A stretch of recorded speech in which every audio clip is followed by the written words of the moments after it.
Welcome. Tonight, you are invited to step back into the misty glens and quiet pastures of the Scottish Highlands, into a time long after the drums of battle had gone silent, but when the true suffering had only just begun. You will not be swept into war or galloping charges, nor will you be jolted by tales of glory and conquest. Instead, this journey invites you to lie still. Close your eyes if you wish, and imagine yourself in the aftermath of a dream broken. A culture crushed not with swords, but with silence. This is not a tale of battlefield heroics. It is not the story of a single man's rise or fall. Rather, it is the slow, relentless erosion of a people's identity, whispered through centuries and carried on the wind across heather-covered hills. What happened after the famed Battle of Culloden was not a quick conclusion, but a long, painful unraveling of Highland life, its rhythms disrupted, its traditions quietly outlawed, its families scattered far beyond the reach of home. As you settle in, we begin not with kings or generals, but with something far more ordinary. A man, alone in a field, tending sheep. Let us begin. Chapter 1. Tending sheep under watchful redcoats, the morning light is soft and gray, filtered through a sky so low it feels almost as if it rests on your shoulders. A Highland mist clings to the earth, cold and wet against the wool of your cloak. Somewhere nearby, a sheep bleats softly, its call swallowed quickly by the stillness. You stoop to check the stone wall that marks the boundary of the field, your fingers numb from the chill. In another age, this task would have been routine. But now, even here, among the hills and pastures, the presence of watchful eyes has turned simple labor into something more. You do not work alone. At the edge of the ridge, nearly out of sight, but never truly gone, a pair of redcoats stand sentinel. They say little, they rarely approach, but they are always there. Since the battle, soldiers had been stationed across the Highlands. Not to fight, for the fighting was long finished, but to watch, to inspect, to intimidate. The Jacobite cause had been crushed in the blood-soaked fields near Inverness, and what came after was not peace, but punishment. You hear their boots sometimes on the gravel road that runs behind the farm, even when you do not see them. Heavy, deliberate steps. No hurry, no rush. They are in no danger. They hold the power now, and they know it.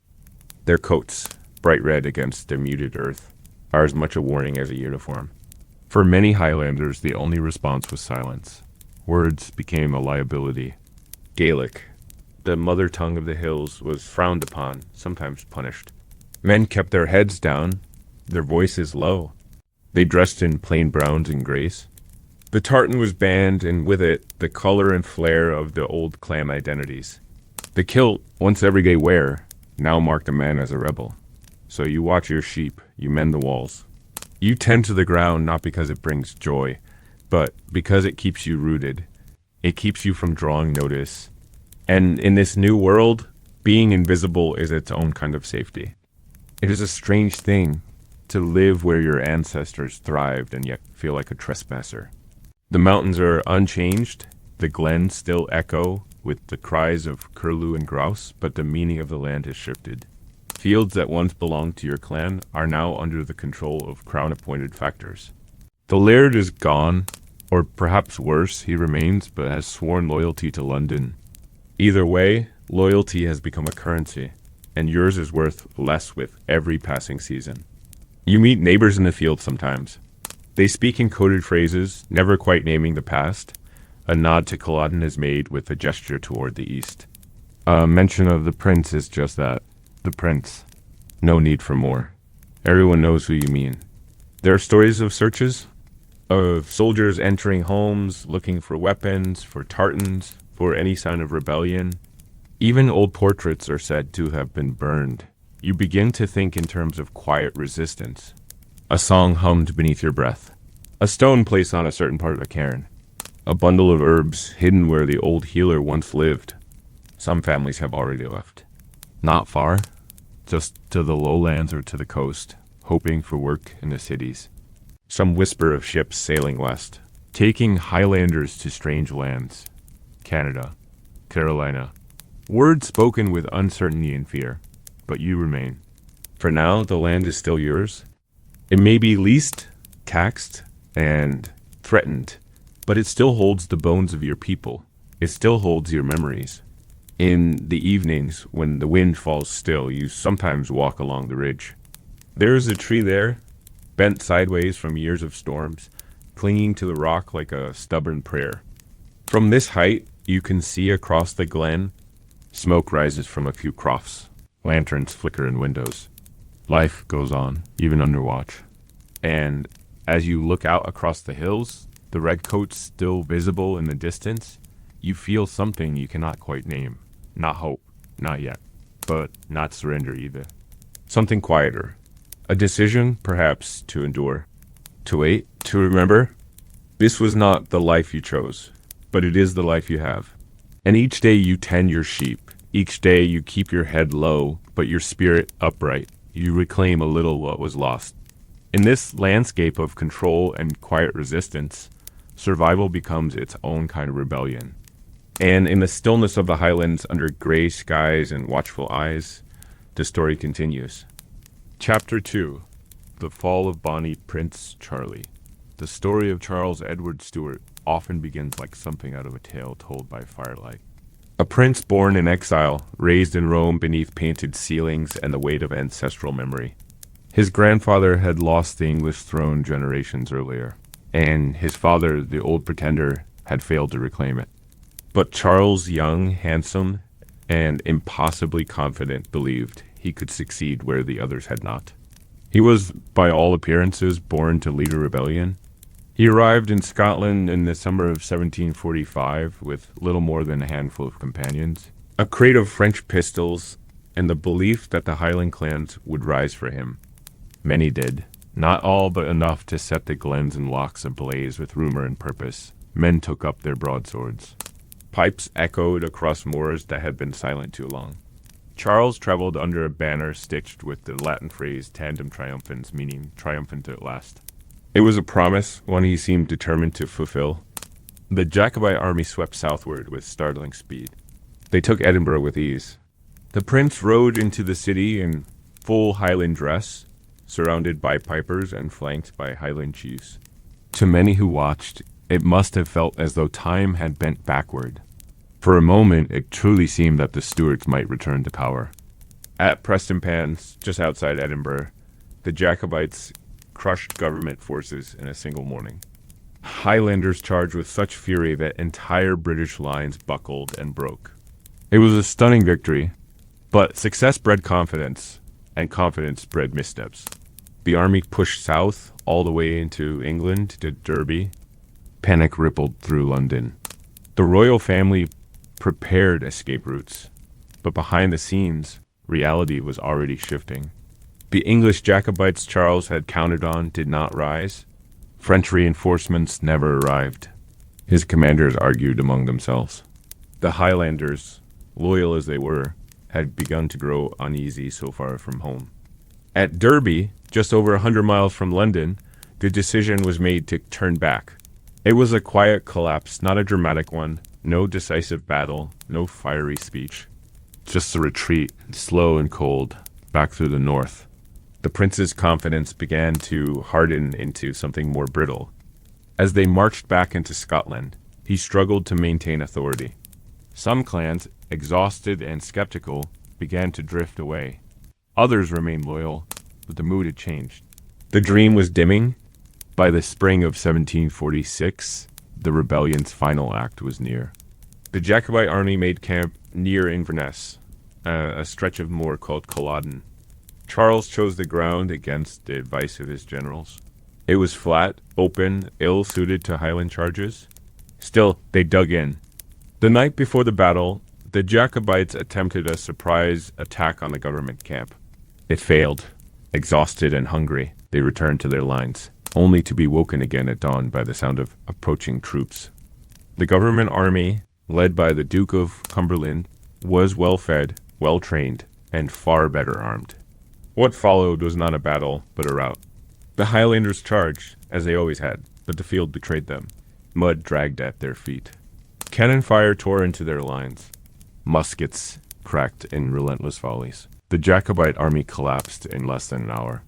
Charles fled the field, not with defiance nor with command, but as a man suddenly stripped of purpose. He was 25 years old, and in that hour all his hopes evaporated. In the days that followed, he became a ghost. The British offered massive rewards for his capture. He was hunted through glens and across moors, his face now a secret, his presence a risk. Those who aided him did so at terrible personal cost. Entire families were punished for a single kindness. And yet he remained uncaptured. For 5 long months, he slipped through the highlands like mist, aided by crofters, fishermen, and loyal clansmen. The most famous of these was Flora MacDonald, a young woman who helped disguise him as her maid and ferried him by boat to safety. The prince, once a symbol of daring rebellion, had become a man in hiding, relying on the mercy of others. Each night brought uncertainty. Each footstep on a nearby path could have meant betrayal. And still, even in the midst of fear and failure, the story retained its strange romance. The last remnants of the Jacobite dream, scattered like ashes across the highlands, clung to the vision of a prince not yet broken. But in truth, the fall had already begun. And though his feet still touched Highland soil, Charles Edward Stuart would never again rise in Scotland's name.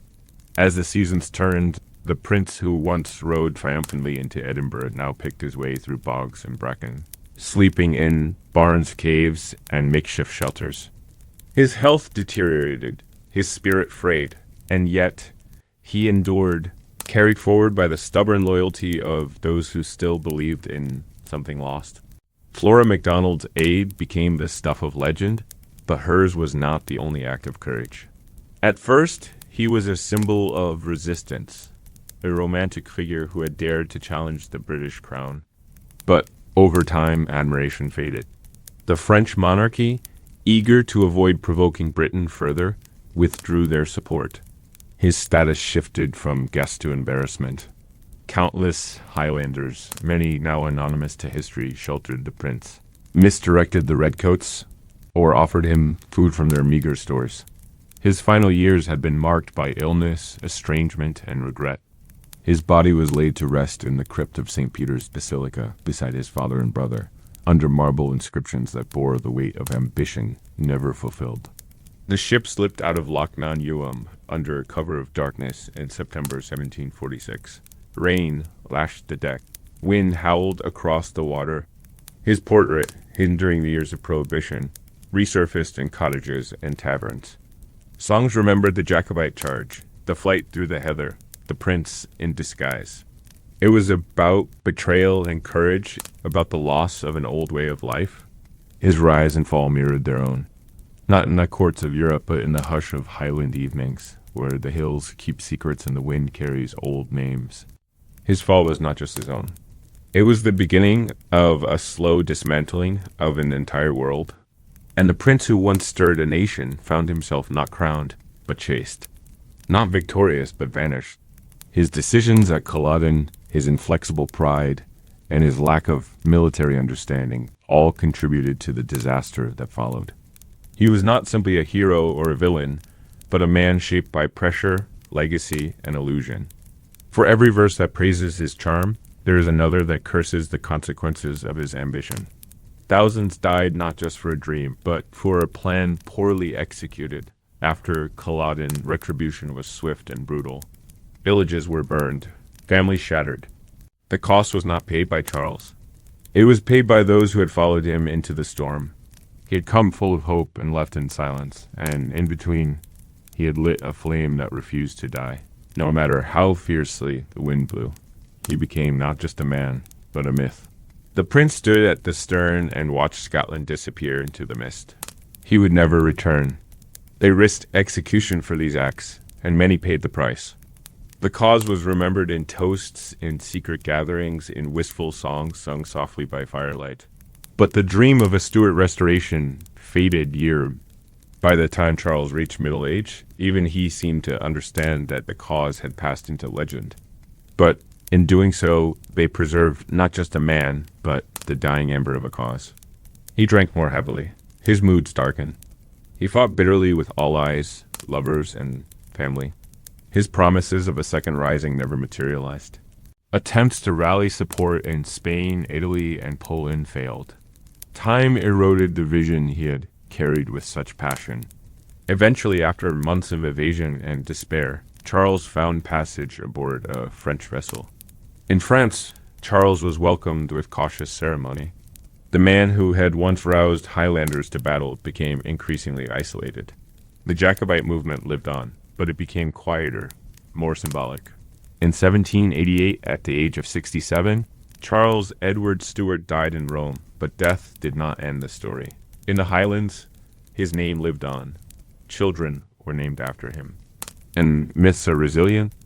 To many Highlanders, the tale of Bonnie Prince Charlie was no longer just about politics or monarchy. But there is a darker side to the legacy as well. In that sense, his failure is not just tragic, it is complicated. And yet, as twilight settles over the glens, his memory still lingers. A world that had once believed, with every beat of its heart, that the old ways could return.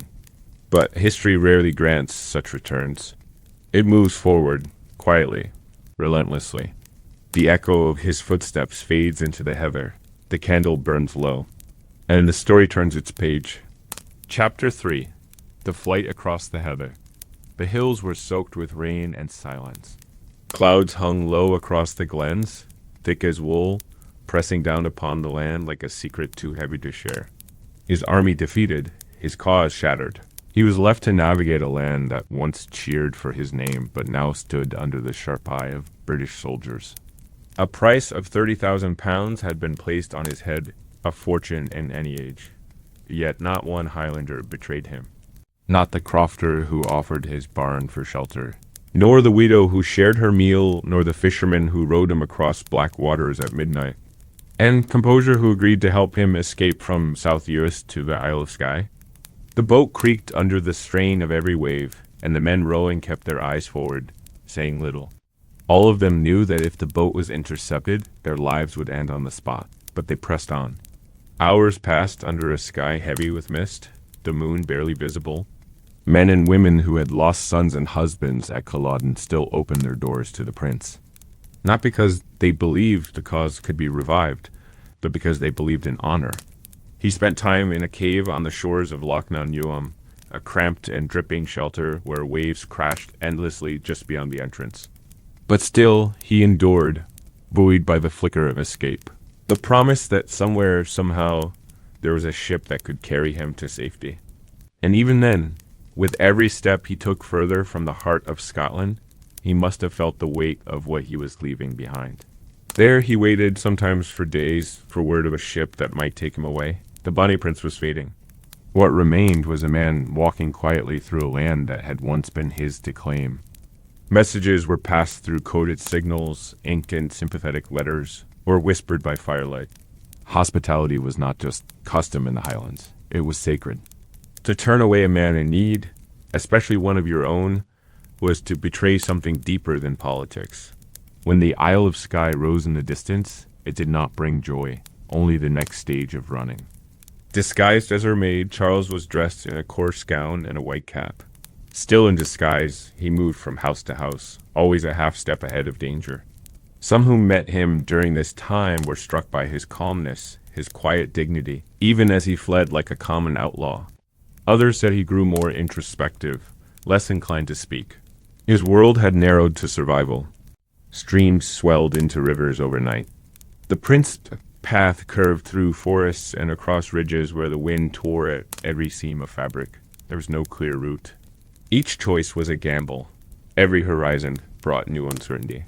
The once crowded halls of his ambition had been reduced to a single thread of breath and shadow. The stories tell of a dozen near captures, moments when soldiers came within shouting distance, when he crouched behind walls or under beds while redcoats questioned his hosts. Every minute carried weight. A misplaced word or glance could unravel it all. The sight of the once dashing prince in such attire might have seemed absurd had it not been so quietly heartbreaking. It was not humiliation. It was necessity. The battle was over. The field at Culloden lay behind them, torn and lifeless. But for one man, the story was not finished. There were days he could not risk a fire, nights he dared not speak above a whisper. Each new hiding place was only as secure as the next knock on the door was distant. The men who moved with him changed often. Some were loyal soldiers, others mere guides, but all knew the risk. If found aiding him, they faced execution or exile. He was no longer the bold figure in tartan, no longer the prince of song and oath. Now, he was simply Charles, a hunted man, slipping through the highlands like a shadow between stones. From April to September 1746, Charles Edward Stuart became a fugitive. He did not travel in royal fashion. He went barefoot when needed. He wore rags. He ate oatmeal, or less. Much of his journey is known through fragmented letters and later recollections. They paint a picture not of grandeur, but of desperation stitched together with courage. He crossed mountain paths in the rain, slept in goat huts, hid in clefts between boulders. His beard grew wild, his skin darkened from exposure. Once mistaken for a poor Catholic pilgrim, he played the part so well even soldiers questioned nothing. One of the most memorable moments came in June, when Charles met Flora MacDonald, a young woman of grace. They traveled by night, the sea rough and wind sharp. Even on Skye, he found no peace. The island was crawling with patrols. Charles, despite the hardships, did not break. He remained composed in front of others, even polite. The loyalty shown to him by Highlanders during this flight became as significant as the rising itself. The land itself became a character in the journey. Heather-strewn moors stretched for miles without shelter. Rain came in horizontal sheets. Fog rolled in without warning. He reached the mainland again in July, helped by men who smuggled him across the narrow waters. As the weeks wore on, the prince aged beyond his years. Hunger gnawed at him. His shoes fell apart. Insects bit through his sleeves. His journey across the heather was not just an evasion of capture. It was a slow reckoning, a farewell written not with words but with footprints. The bonny prince was fading. What remained was a man walking quietly through a land that had once been his to claim. And yet, even as the rebellion lay shattered behind him, the highlands whispered his name. He was no longer a prince in action, but he had become something older than politics. He had become a part of the mythic fabric of the land. Around peat fires and within stone-walled crofts, his story already sounded like legend, even as he breathed it. Each place he passed through became a point on a secret map, known only to those who had walked beside him. Glenmoriston, Strathglass, Loch Arkaig. The names roll softly, as if spoken with reverence. In these places, simple families became protectors. They brought him bits of food, scraps of news, and, when needed, silence. They never asked for reward. In truth, they knew they would likely never see one. All they asked was that he remember. And he did. Later in life, when exiled in France and long removed from the heather, Charles Edward Stuart would speak the names of those who had aided him. He remembered the cave dwellers, the boatmen, the women who sewed disguises, and the men who guarded his sleep. Some he never saw again. Some were later punished. But their roles were etched into him. August brought with it a rare glimpse of hope.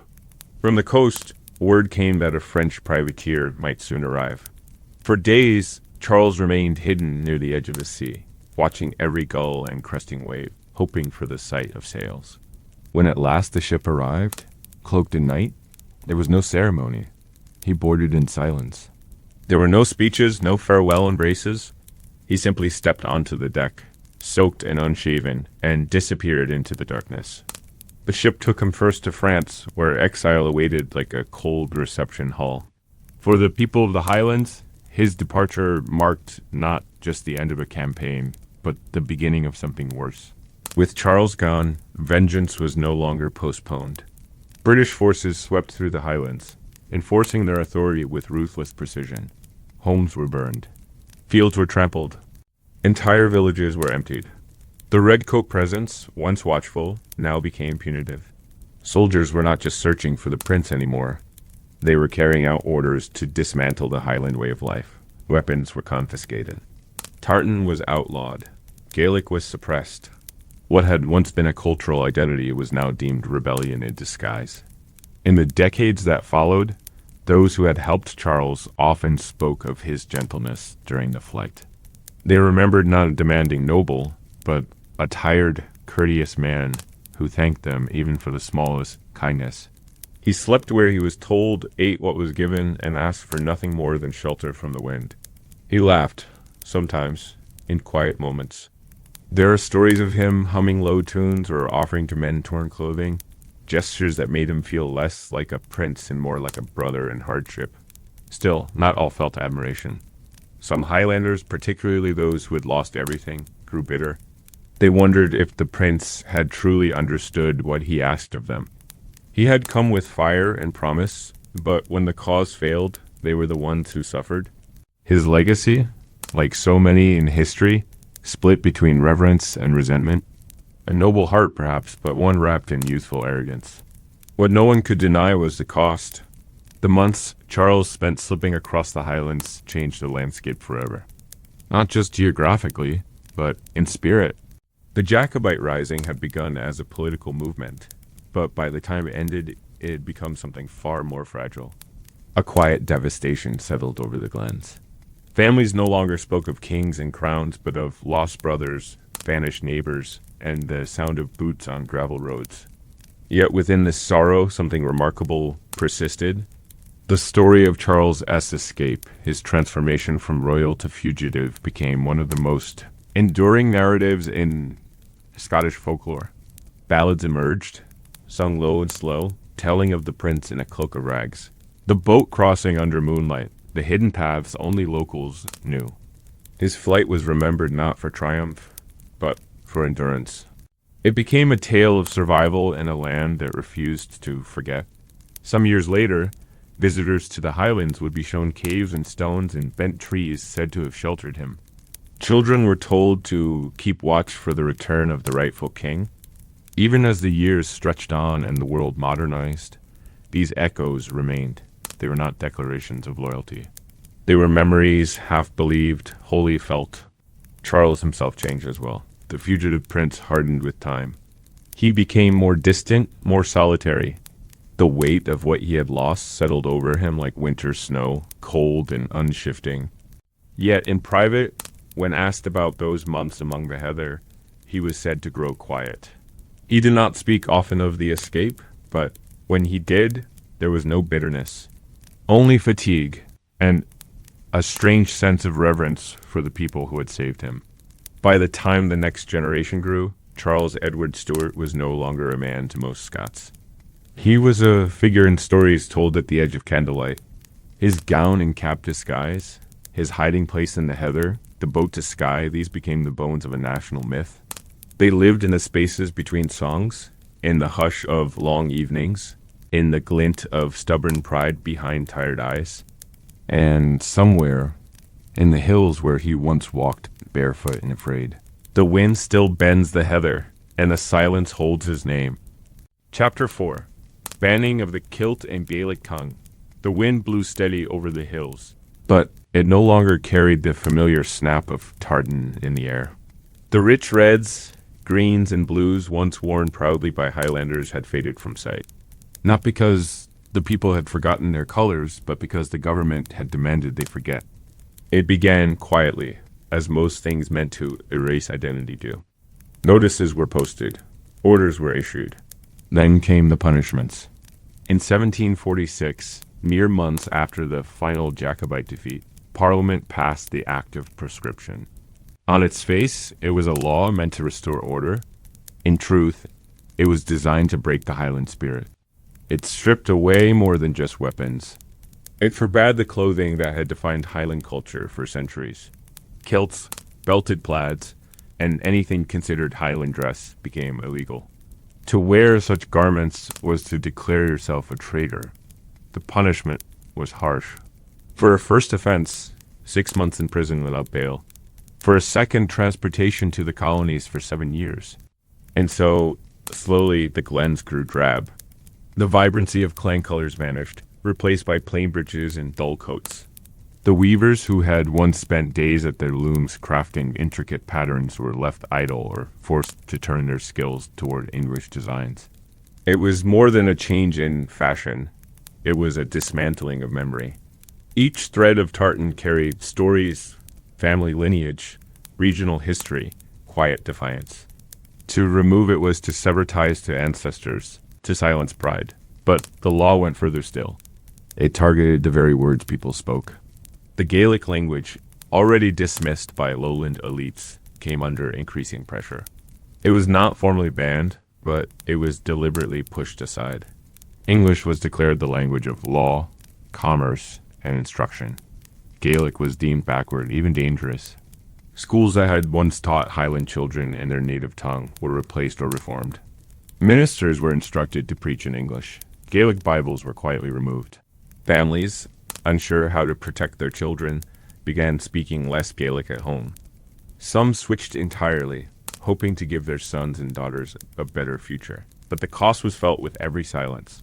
Songs no longer sung, proverbs no longer passed down. A lullaby, once whispered in Gaelic, now seemed foreign on the tongue. For those living in small villages and scattered crofts, the changes crept in like fog. There was no grand announcement, just a growing sense of caution. A young man reaching for a kilt at the back of a chest would find his mother's hand on his shoulder, her head shaking slowly. Not now. Not anymore. A father who once told stories of Fingacool and the ancient warriors would instead recite psalms in stilted English, his voice unsure. The soldiers who enforced these rules did not always speak the language of the people they punished. They moved through the highlands with orders and rifles, reading from slips of paper they could barely understand, pointing at clothes they considered offensive, confiscating songbooks they could not read. To them, it was duty. To the Highlanders, it was erasure by 1,000 cuts.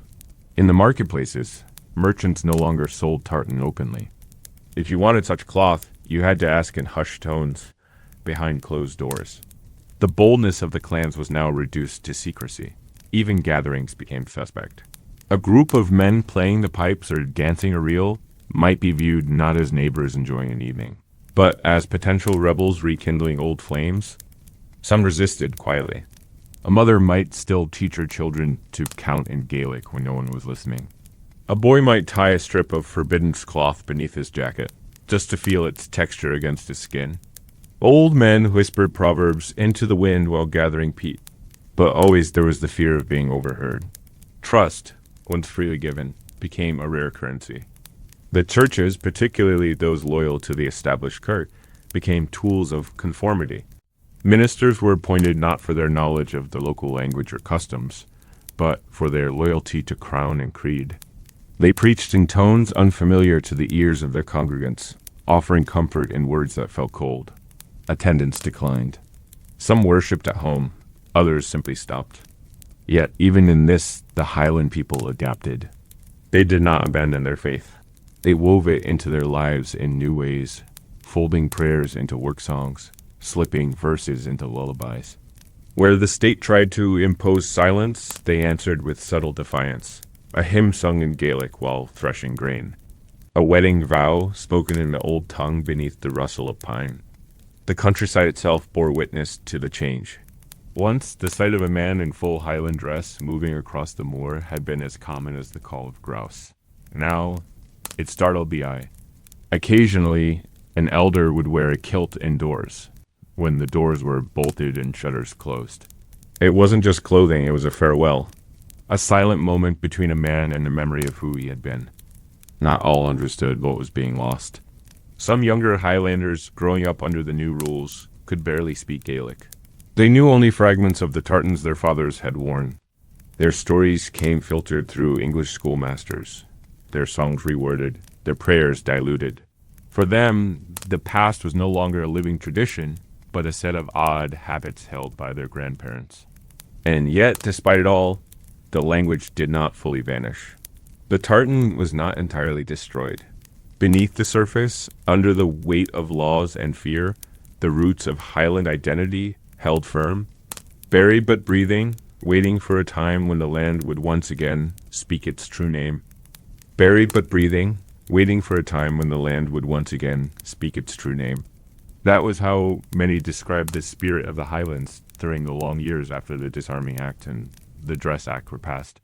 These were not just laws, but deliberate attempts to unweave a culture. And yet, a culture is not so easily dissolved. It does not live only in fabric, or sound, but in habit and memory, in the soft repetition of life, lived in familiar rhythms. And those rhythms, though bruised, endured. In many croft houses, the old tongue never fully disappeared. English was spoken when necessary in town, before soldiers, or at school, but Gaelic still drifted through kitchens, over bread and broth, between mothers and sons, between husbands and wives. It lived in the quiet places, behind stone walls and peat fires, where ears did not always need to listen, and voices did not always need to lower themselves in caution. Still, the suppression left scars. In village after village, local teachers were brought in from outside. They were often lowlanders, unfamiliar with the people and their ways. Children were punished for speaking Gaelic at school. Some were made to stand with signs around their necks reading, "I spoke the language of rebellion." The goal was to shame them, to cut the roots early so nothing could grow. It created confusion. A boy might return home speaking in hesitant English, unsure whether his parents' Gaelic was shameful or sacred. He might dream in one tongue and be forced to pray in another. The split between home and public life deepened. What had once been whole became fractured, with families quietly watching as their traditions thinned under pressure. But even as cultural suppression pressed on, it created unexpected forms of preservation. What could no longer be celebrated publicly began to thrive in more private ways. Women became the guardians of language and song. In the hush of winter nights, mothers passed on old lullabies. Grandmothers told tales of warriors and saints and the whispering spirits of the lochs. These oral traditions, folded carefully into domestic life, survived when books and broadsheets could not.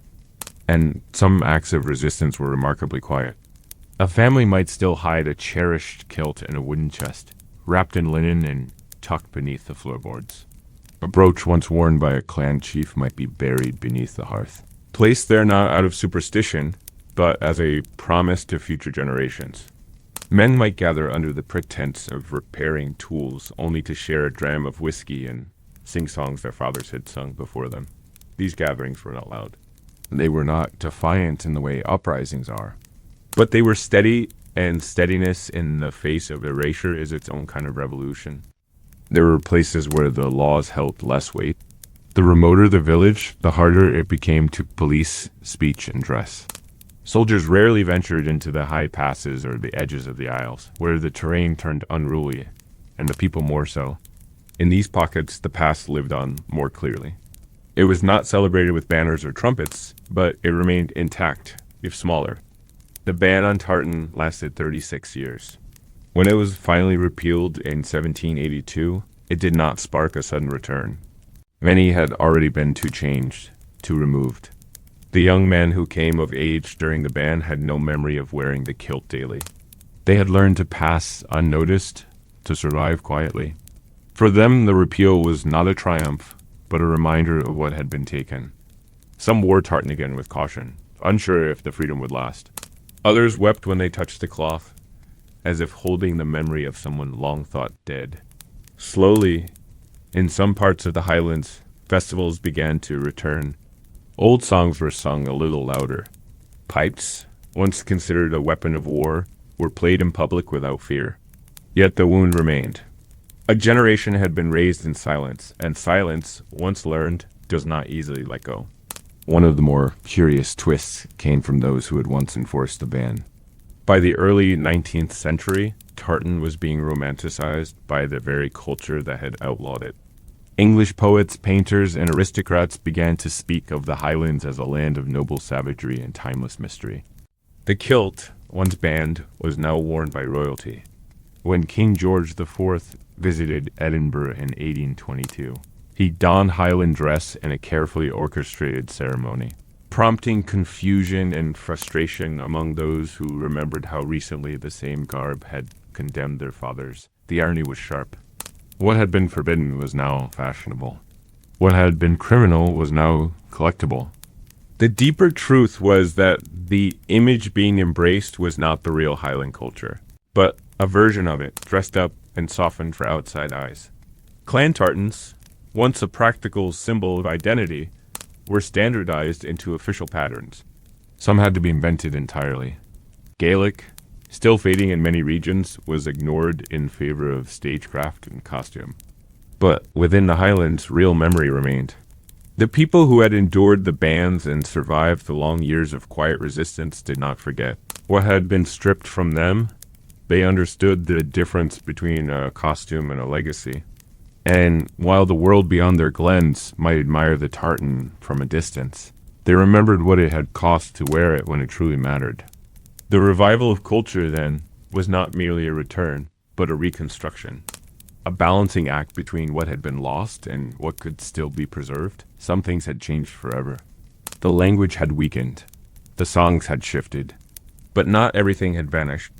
As long as stories were still told beside the fire, as long as one voice sang in Gaelic when it thought no one was listening, the old ways remained. And the land remembered too.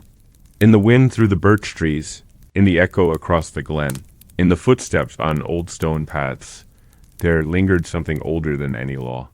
The memory of a people who had once walked proud in their colors, who had spoken freely in a tongue shaped by hills and mist and longing. A people who had bent beneath the weight of another's rule, but who had not broken. Not then, not yet. Chapter 5. A secret ceilidh in a Highland croft house. It began with a single knock. Not loud, but deliberate, knuckles to wood in a slow rhythm that matched no soldier's patrol. Inside the croft house, a woman stirred from her seat near the hearth and moved to the door without speaking. Not in the way it might have been long ago, when pipes could be played in open air and songs roared across the moor. Stone walls thick with age. Smoke curling up from a hearth that never quite vented properly. The roof low and thatched, holding out the night with more determination than efficiency. But within its walls warmth gathered, the kind that fire alone could not give. A ceilidh such as this was not illegal in name, but its content songs in Gaelic, the wearing of hidden tartan scraps. Even the dancing could bring unwanted attention. After the third tune ended, a man leaned forward in his chair, elbows on his knees, and began to speak. He did not speak of war, but of her grandmother's brooch, a simple clasp with the old clan emblem, hidden for decades and now passed to her in a folded cloth. She spoke of how she'd worn it once, under her collar, on a walk through the glen. No one had seen, but she had felt it there, pressing gently against her chest like a second heartbeat. In cities or villages closer to garrisons, it might have seemed foolish or sentimental. The croft stood firm against it, as it had through storm and season, its door shut to the world, its windows glowing faintly through old glass.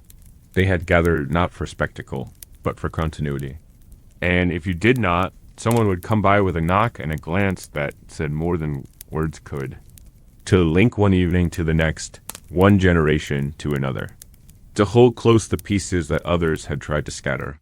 But here, miles from any road, in a croft tucked beneath the shoulder of a hill, it was necessity. It was ritual. It was remembering with your body what your tongue could no longer say freely. A farewell, yes, but one that spoke of return. The lyrics changed from house to house, from singer to singer, but the meaning stayed the same. We are still here. He did not raise his voice. He spoke as if recalling a dream, but those listening knew it to be true. He spoke of his uncle who had died at Culloden, and how his father still walked to the stone where his body had fallen.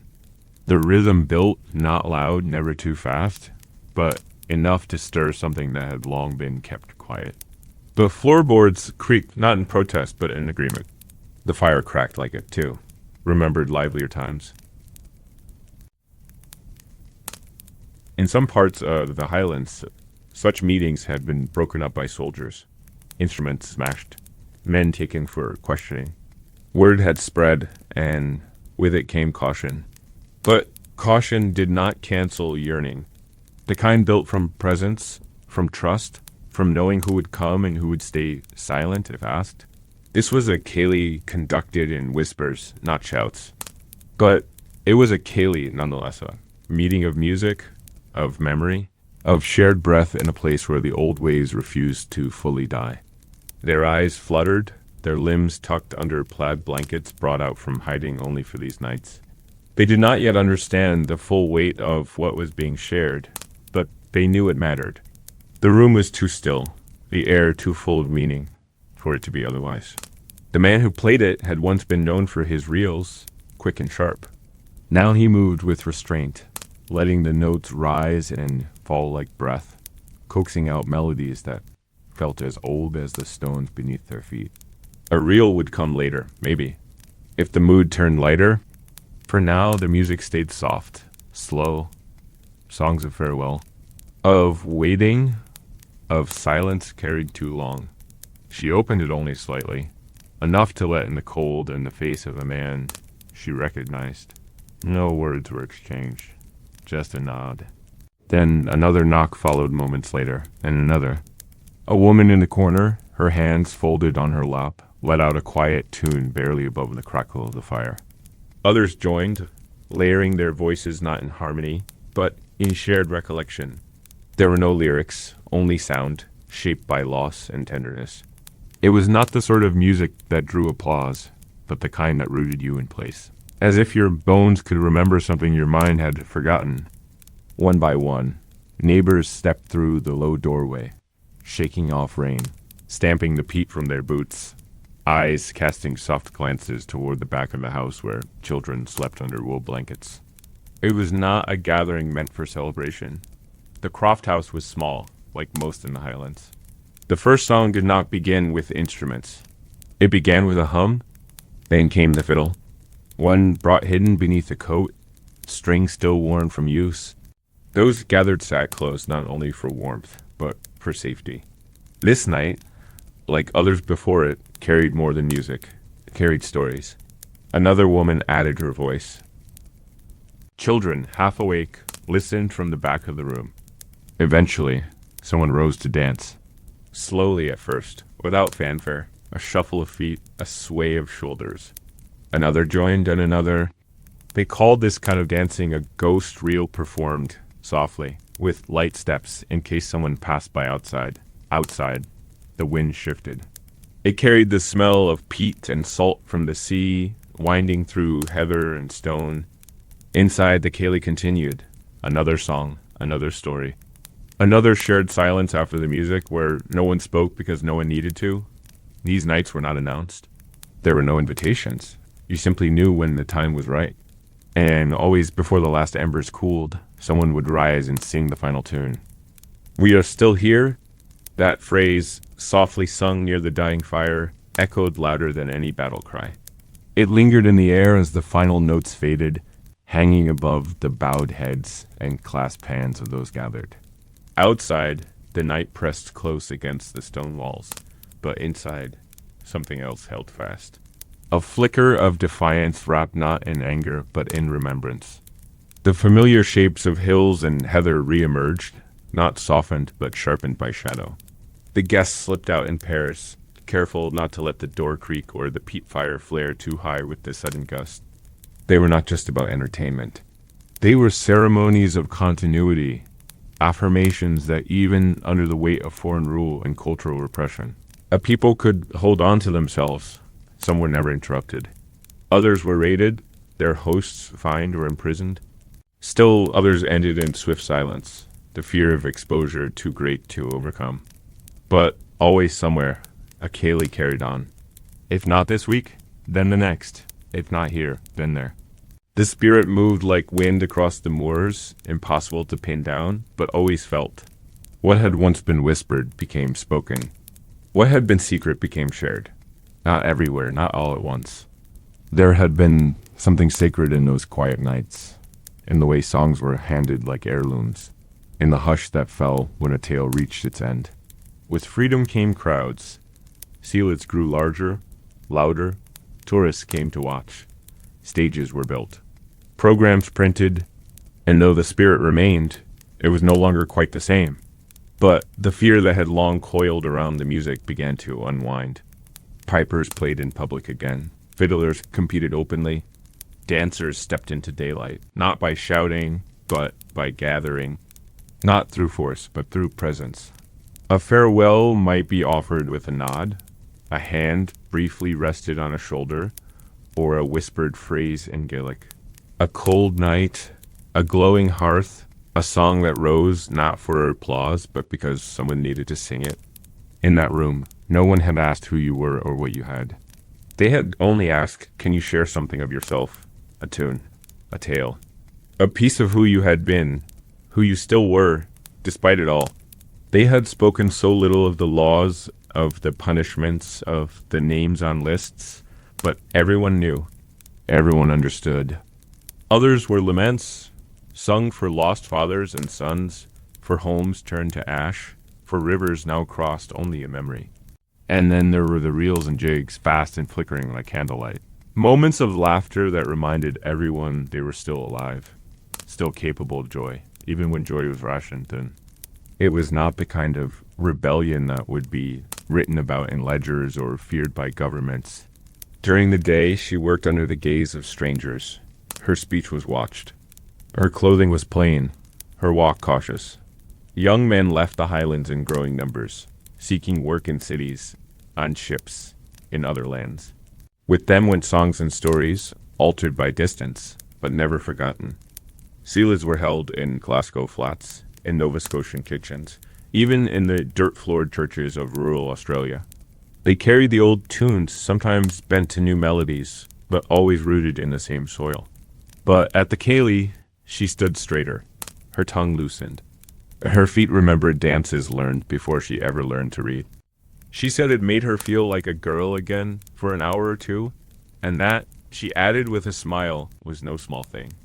It was older, quieter, and perhaps harder to kill.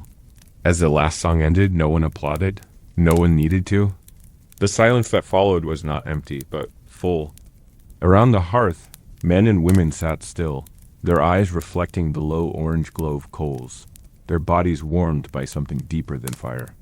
They moved as if guided by instinct, by the understanding that the night had run its course. Cloaks were pulled back on, scarves tied.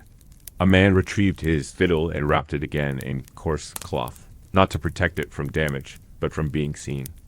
Then, in the hush, they moved about the room, restoring it to its everyday shape. The benches were pushed back against the walls. The empty cups gathered. A scrap of tartan, forgotten on a chair, was folded and hidden away. The woman swept the floor slowly, not because it needed it, but because the motion helped settle her. The man stirred the fire once more, then left it to die on its own. The risk of discovery was never far. Even here, even now, eyes could be watching, ears could be listening. For a moment, no one moved. The children had long since drifted into sleep, their breathing soft beneath the woven blankets. In their dreams, the ceilidh would live on, reassembled in flickers of dance, song, and story. Then slowly, one by one, people began to rise. There was no rush. Outside, the moon had cleared the clouds and cast its pale light across the glen. The hosts, a middle-aged couple with lines on their faces carved by worry and wind, waited until the last guest had left, before bolting the door. These sealidhs were never recorded. There were no broadsheets, no letters home describing them. Yet they lived on, passed from mouth to ear, generation to generation. In more isolated corners of the Highlands, similar gatherings continued through the years of silence. The songs vary from place to place. Some told of heroes long dead, of battles fought in another age. One woman, old and bent from years of field work, had once described the sealidhs as the only time she could breathe fully. As years passed, the ceilidh remained, but it changed. And as the political winds shifted, as restrictions lifted and laws were repealed, the ceilidh emerged from the shadows. Yet some mourned the loss of a secrecy itself. Still, for many Highlanders, the old ceilidh survived in memory. And the answer, again and again, had been yes. Chapter 6.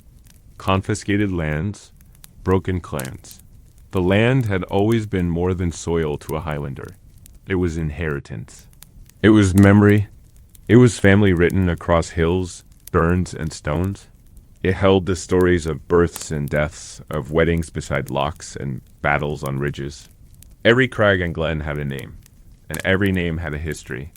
But in the years after Culloden, those names began to disappear from the ledgers. And with them, the people who had lived by their rhythms for centuries. it did not happen all at once. The land did not erupt or vanish, but it changed hands. One by one, the estates of rebel chiefs were confiscated by the crown, added to the inventory of British holdings. These were not merely fields and forests. They were clan territories passed from father to son, often for generations without a break. Their seizure struck not just at wealth, but at identity. For to be Highland was not simply to belong to a place, but for the place to belong to you. Many of the chiefs who had led their clans into the Jacobite cause found themselves stripped of title and home. Their castles were looted or destroyed. Their names were placed on government lists and their family crests removed from official documents. A few fled abroad to France or the Low Countries, hoping to rebuild shattered lives. Others remained, but under new conditions. If they wished to keep anything, they had to swear loyalty to the British crown. For some, the oath was a bitter necessity. For others, it was an impossibility. The result was fragmentation. Clans that had once operated as tight-knit, extended families now found themselves leaderless or led by men who no longer wielded the same power. The traditional structure, where a chief protected and guided his people in exchange for their loyalty and labor, crumbled. Into the void came factors agents appointed by the government to manage these confiscated lands. They had no clan ties, no ancestral memory. To them, the glens and crofts were little more than entries on a balance sheet. These factors had the authority to collect rents, to evict tenants, to reorganize farms as they saw fit. Many were English-speaking lowlanders brought north to impose order. They did not speak Gaelic. They did not attend local sealids or hear the laments sung at funerals. They enforced policy with indifference, believing their work necessary, even enlightened. To them, the Highlander was quaint at best, backward at worst. This shift did more than rearrange property. It rewrote relationships.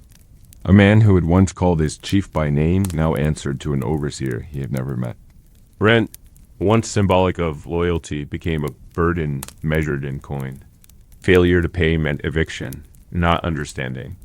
In many cases, the new land managers raised rents beyond what the land could yield. They demanded sheep where grain once grew. They tore down cottages to make way for pasture. The psychological blow was immense. To lose a home is one thing. To lose it without explanation from someone who does not know your name or your story is another. The landscape began to reflect the fracture. Fields once planted in community now stood fallow. Stone houses were left to collapse, their thatch roofs sinking slowly into the earth. A traveler crossing the highlands in these years would have passed through entire regions emptied of life. The wind carried no voices, only the bleating of sheep and the distant echo of footsteps that no longer belonged. Clan gatherings, once vital to social and political life, dwindled. With chiefs in exile or disgrace, there were fewer marriages between families, fewer decisions made at hilltop meetings or in firelit halls. Clan tartans, already banned, lost their social anchor. The sense of shared past, of a people rooted in one another through both blood and place, became increasingly difficult to maintain. But not everyone disappeared. Some clans tried to adapt. A few chiefs, though politically compromised, returned to their lands under strict British oversight.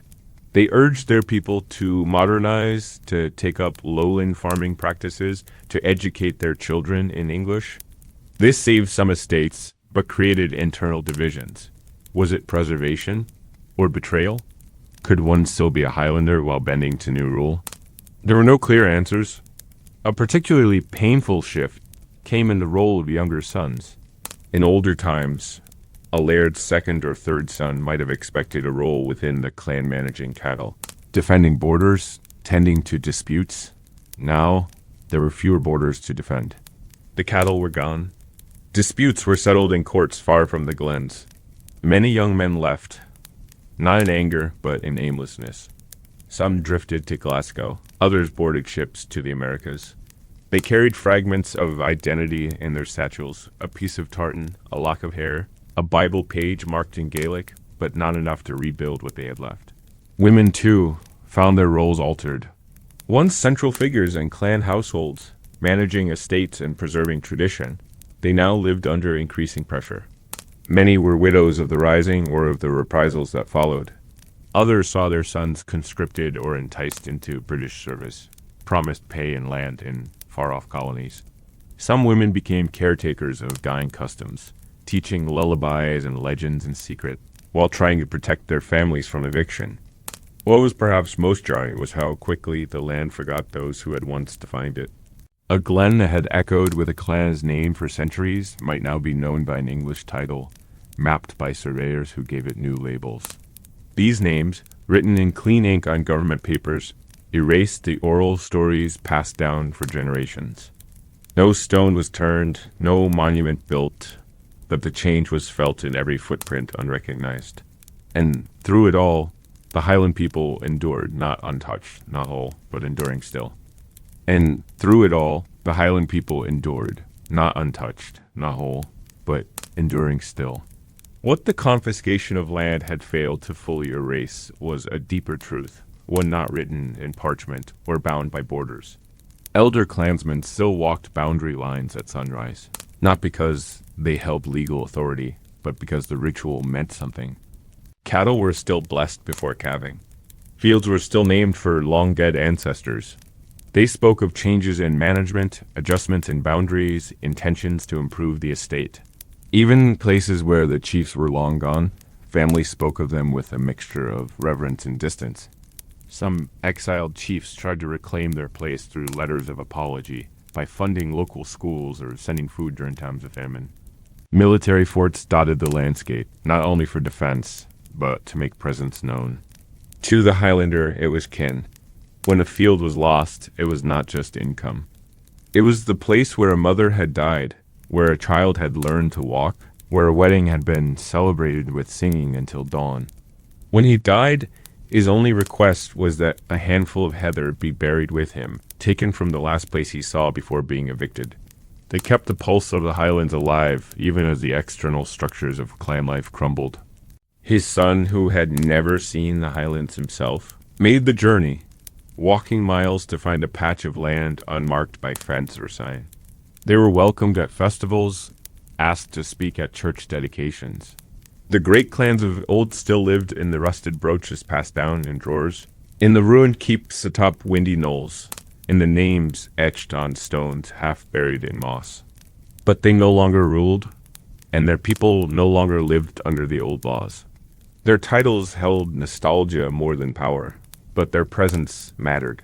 It gave people a shape to gather around, a name to chant in toasts, a thread connecting past to present. Even if the thread had frayed, he picked the heather quietly, wrapped it in linen, and brought it home.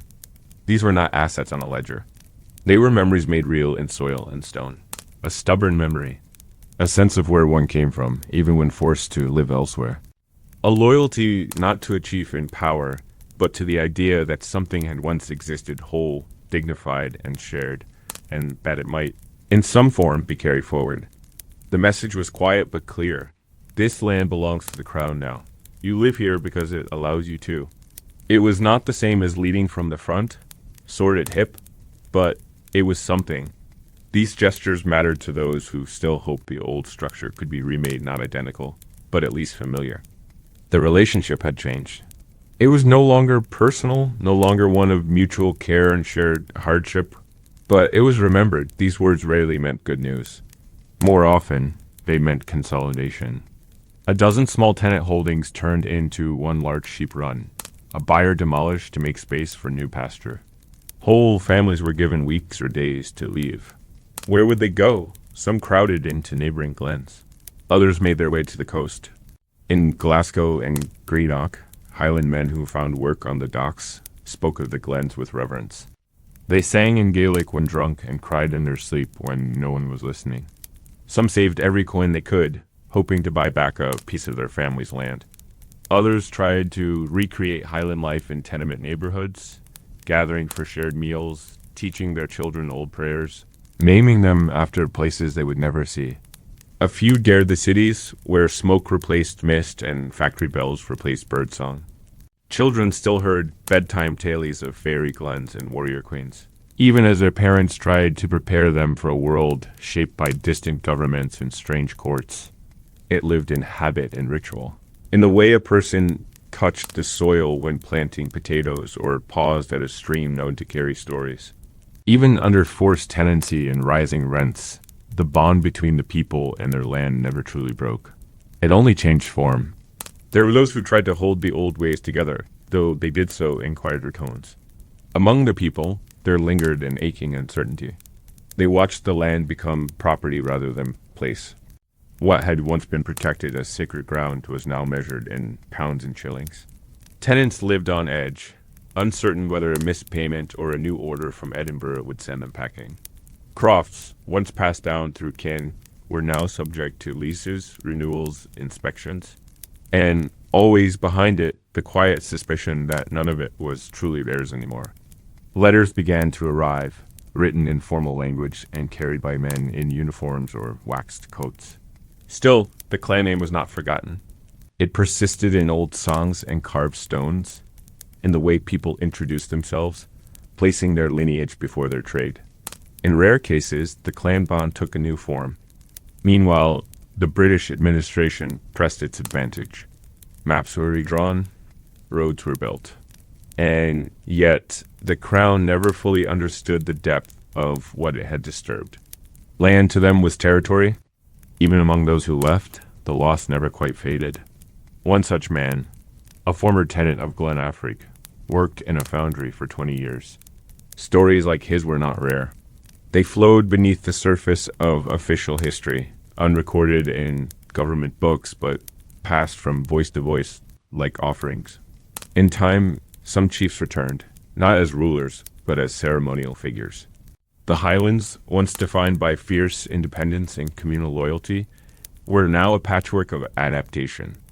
What replaced them was something quieter, perhaps sadder, but still deeply rooted. Chapter 7. The Jacobite Widow's Lament. She never saw him fall. No final words, no glance across the chaos of the field, no chance to reach for his hand. She had kissed him goodbye beside the stone wall near the edge of their croft, his boots already muddied from the long march north. He promised to return. So many of them had. And when word reached her days later that the Jacobites had been defeated at Culloden, she still held to the belief that he would find his way back, that he would knock at the door as he always had, laughing, hungry, cold, but alive. But the days turned into weeks, and no one came. The road remained empty, the hearth untouched, his favorite seat by the fire cold and waiting. She learned slowly, from whispers and neighbors, from other widows whose men had marched with her husband, he had not been captured. He had not escaped.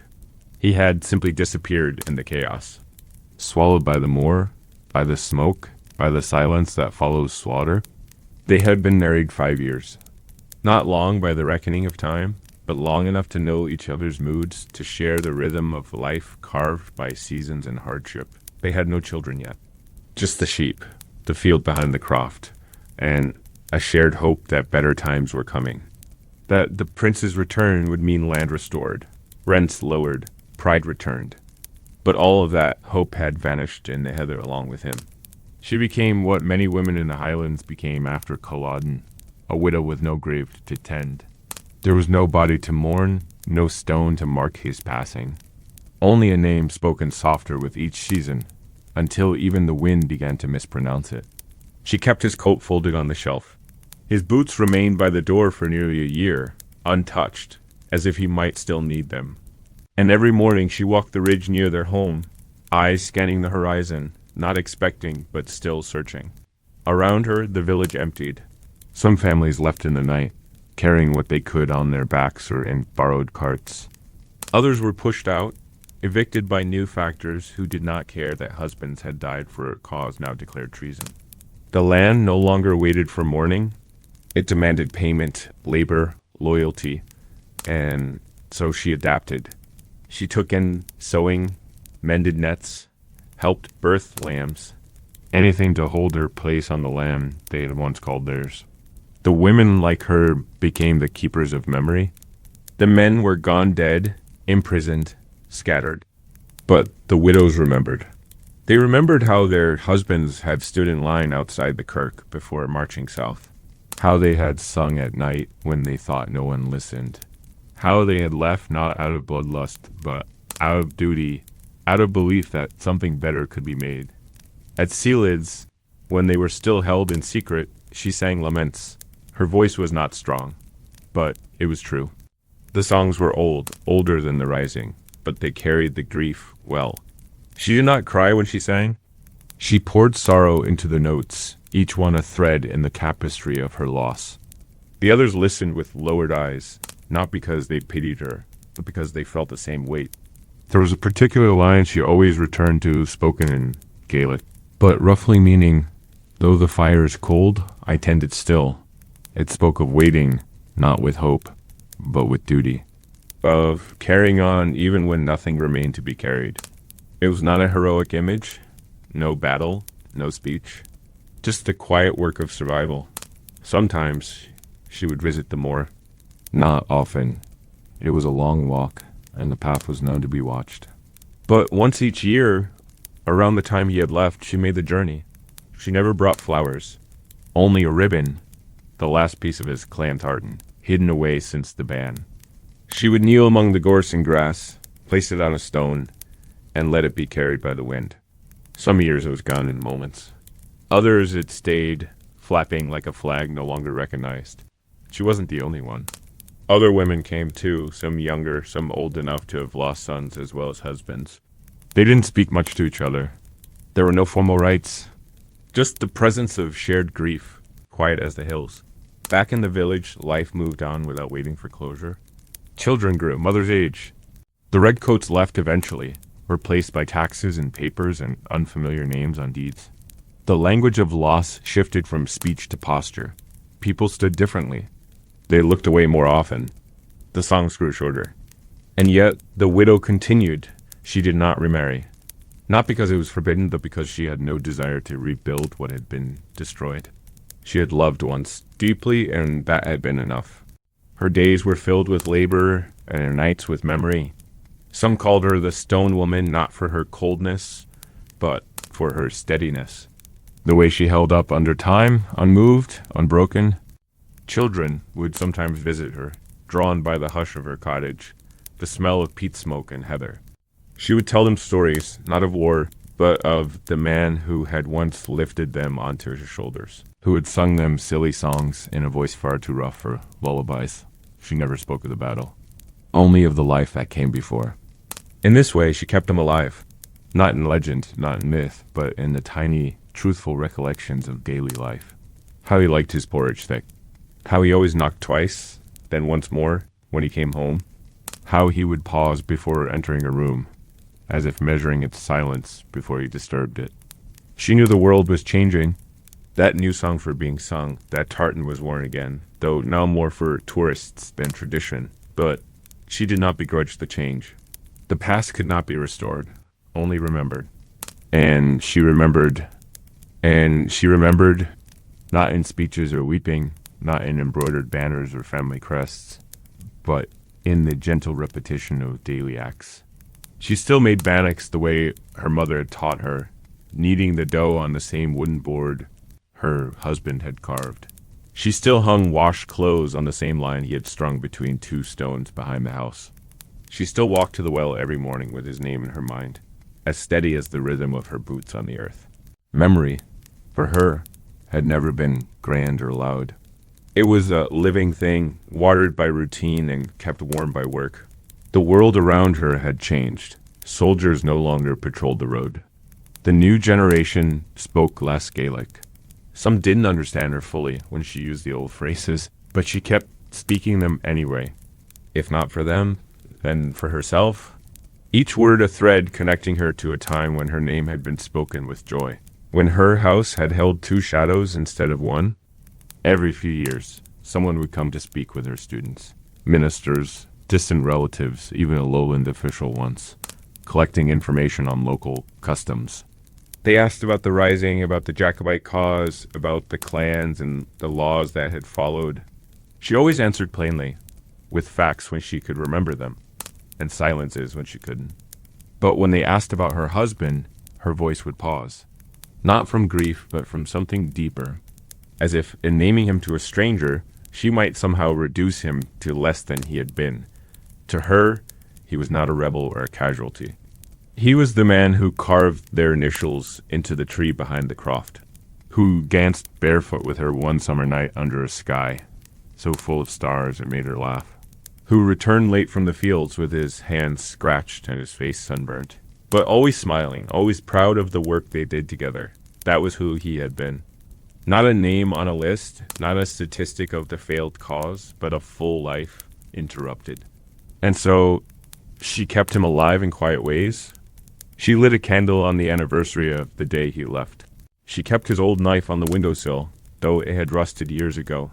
She wove bits of tartan into her apron strings. She even wrote his name once in charcoal on the back wall of the croft, just small enough that only she knew where to look. These were not acts of defiance.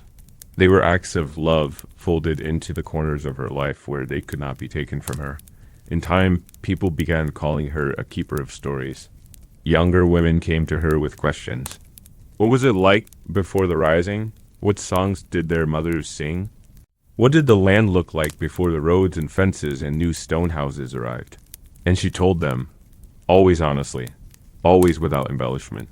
She told them about the long walks to church in winter, about the smell of smoked fish hanging from the rafters, about the way the men would laugh too loudly when the fiddler hit the first reel at a ceilidh.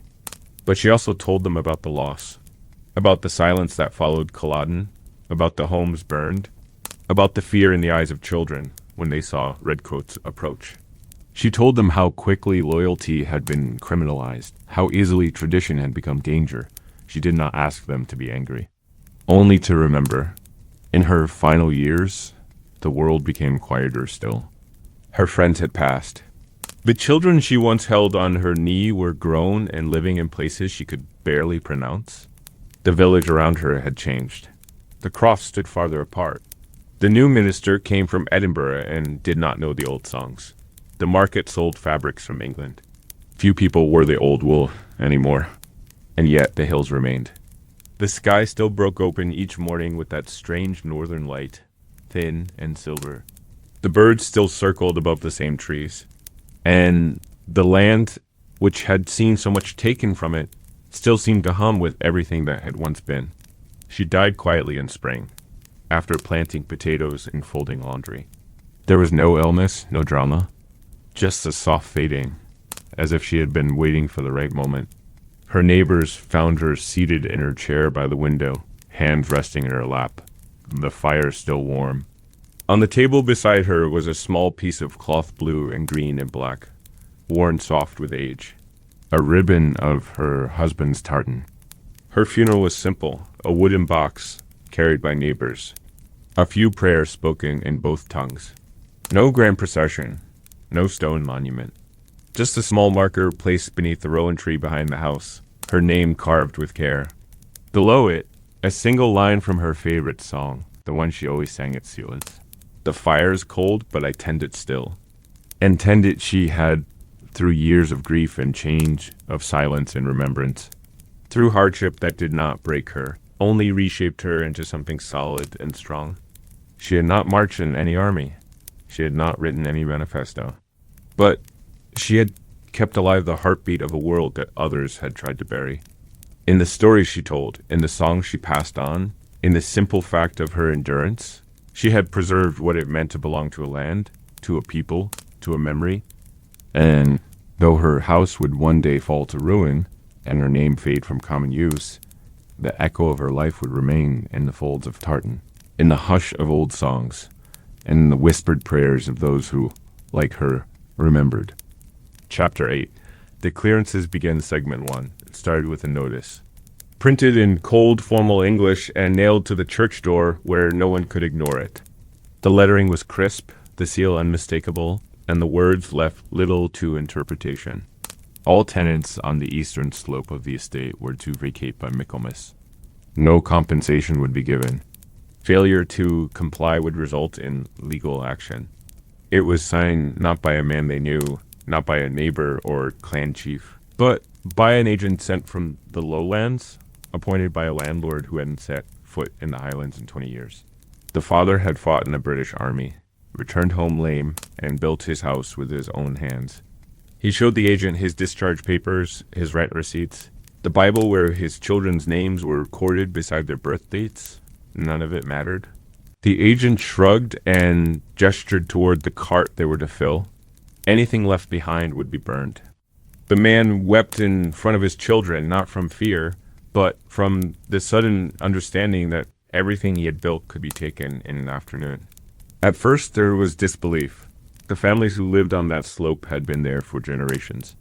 On the road, they sang songs of their glens, of their ancestors, of the land they were forced to leave behind.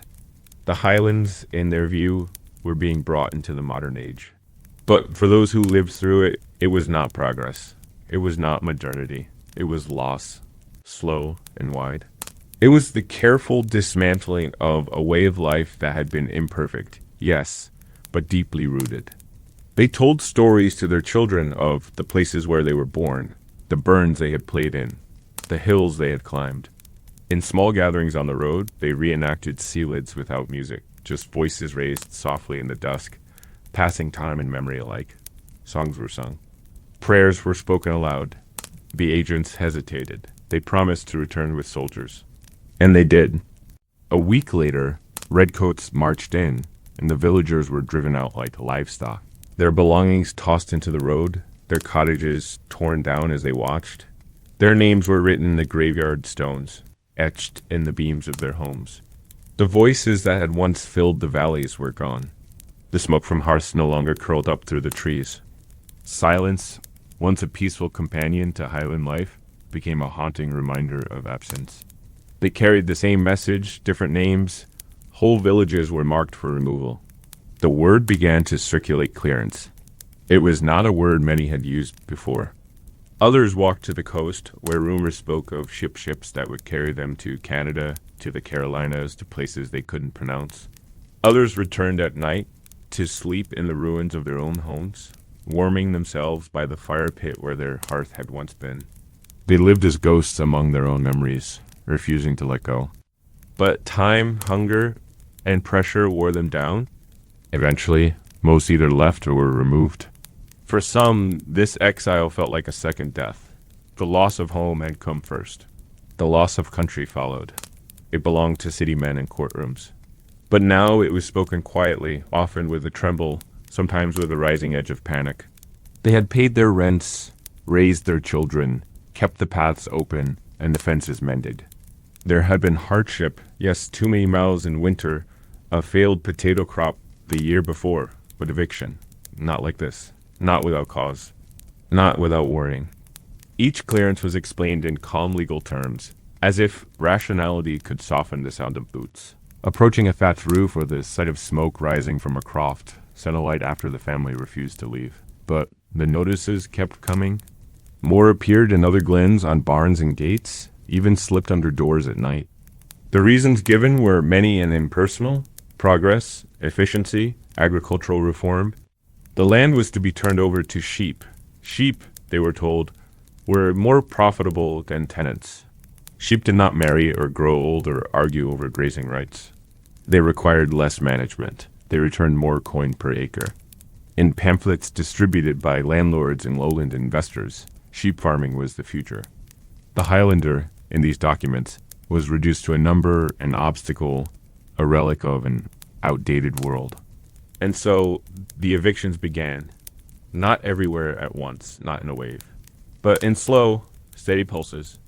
A house here, a hamlet there. In one glen, a family of 6 was given 3 days to move. In another village, the people resisted. They gathered when the agents arrived, stood shoulder to shoulder in front of the homes, unarmed but unmoving. The land changed quickly. What had once been a mosaic of crofts, footpaths, and grazing cattle now became long. Empty slopes dotted with white sheep and stone walls. Some families moved to nearby glens, hoping to find space among relatives. But these glens, too, were marked. Not all left willingly. Some hid in the woods, living in makeshift huts of peat and brush. And yet, even in this, the Highlanders found ways to carry their world with them. For those who watched from afar, landlords in Edinburgh and London, the clearances were seen as progress, as efficiency, as necessary change. And as the sheep grazed in silent fields, The people walked away from their homes, carrying what they could, saying little, and casting no shadow behind them. Yet they left traces, not in the official records, which spoke in clipped phrases about vacated properties and successful transitions, but in the folds of the landscape and the whispers of those who remained. They lingered in stories and names carried by children born in foreign lands, in songs that crossed oceans in the mouths of emigrants. But the homes themselves were gone. Fire had taken many, deliberate and efficient, lit by men who would not return to the same place twice. Other houses simply withered from neglect, roofs collapsing in winter storms, walls bowing under the weight of time and memory. At ports like Ullapool, Stornoway, and Tobermory, long lines of displaced Highlanders waited with what little they could carry. Chests filled with wool garments, Bibles, cooking pots, and occasionally a handful of soil wrapped in cloth, taken from their croft gardens, to be scattered in some foreign field across the Atlantic. Women held tight to sleeping children. Old men stared out to sea, not speaking. Young boys stood silently, wide-eyed, unable to understand why the adults around them looked so frightened yet refused to cry. But such actions were rare and often crushed quickly. The consequences were severe. Pockets of the Highlands remained inhabited by those who either escaped the lists or found favor with the new order. They grew up in landscapes where each field had once been a home, where each heap of mossy stone had once been a hearth. They knew the stories, but they did not always feel them. They walked the paths, but they could not remember who had once built them. Time had done what fire and eviction could not. It had dulled the pain, softened the urgency, blurred the outlines of loss. These communities became smaller, tighter, bound together by shared history. In their chapels, Gaelic psalms still rang out. At their firesides, children were told the stories of where their people had come from, and why the hills around them stood so quiet now. Jail, fines, forced transport. The balance of power had shifted too far. The lairds had law, army, and coin behind them. The people had memory and voice, but that voice was growing fainter. Stone outlines of houses stood like ribs in the earth, half sunk beneath grass and bracken. But as the days passed and the seas grew rough, those songs gave way to silence, and the silence gave way to coughing. And the fishing villages of Newfoundland found a new world that bore little resemblance to the one they had left. The clearances were not just a policy or a moment in time. They were a slow unraveling of belonging, a theft of rootedness. And though the world moved on, the land remembered. The Sutherland clearances were among the most infamous, sweeping thousands from their homes. When the skies turned gold over a valley with no smoke rising, then the past spoke, not with bitterness, but with quiet ache. The ache of what was taken, and the ache of what might have been. Some were relocated to coastal villages and expected to take up fishing with no experience. Others were simply left to fend for themselves. The names of the places, Strathnaver, Culloden, Assynt, grew heavy with grief. Whole communities disappeared from the map. Winters were harsher, forests thicker. The speech of neighbors was strange, customs unfamiliar. But slowly, the Highlanders adapted. They cleared new fields, built new homes, founded churches where Gaelic was still spoken. They wrote letters back home when they could afford postage, and asked after cousins, after mountains, after songs they could not quite remember all the words to. The conditions were harsh. Many ships were overcrowded. Food was scarce. Disease spread easily. Not all made it to the far shore. Fruit trees, once planted beside doors, still bloomed in spring with no one to tend them. Paths once trodden daily slowly narrowed until they were little more than deer tracks. Those who had once lived there had not disappeared completely. Not all lairds embraced the clearances. A few, often older and more rooted in the Highland tradition, resisted. They lowered rents, they forgave debts. They tried to balance the pressures of modern economics with loyalty to their tenants.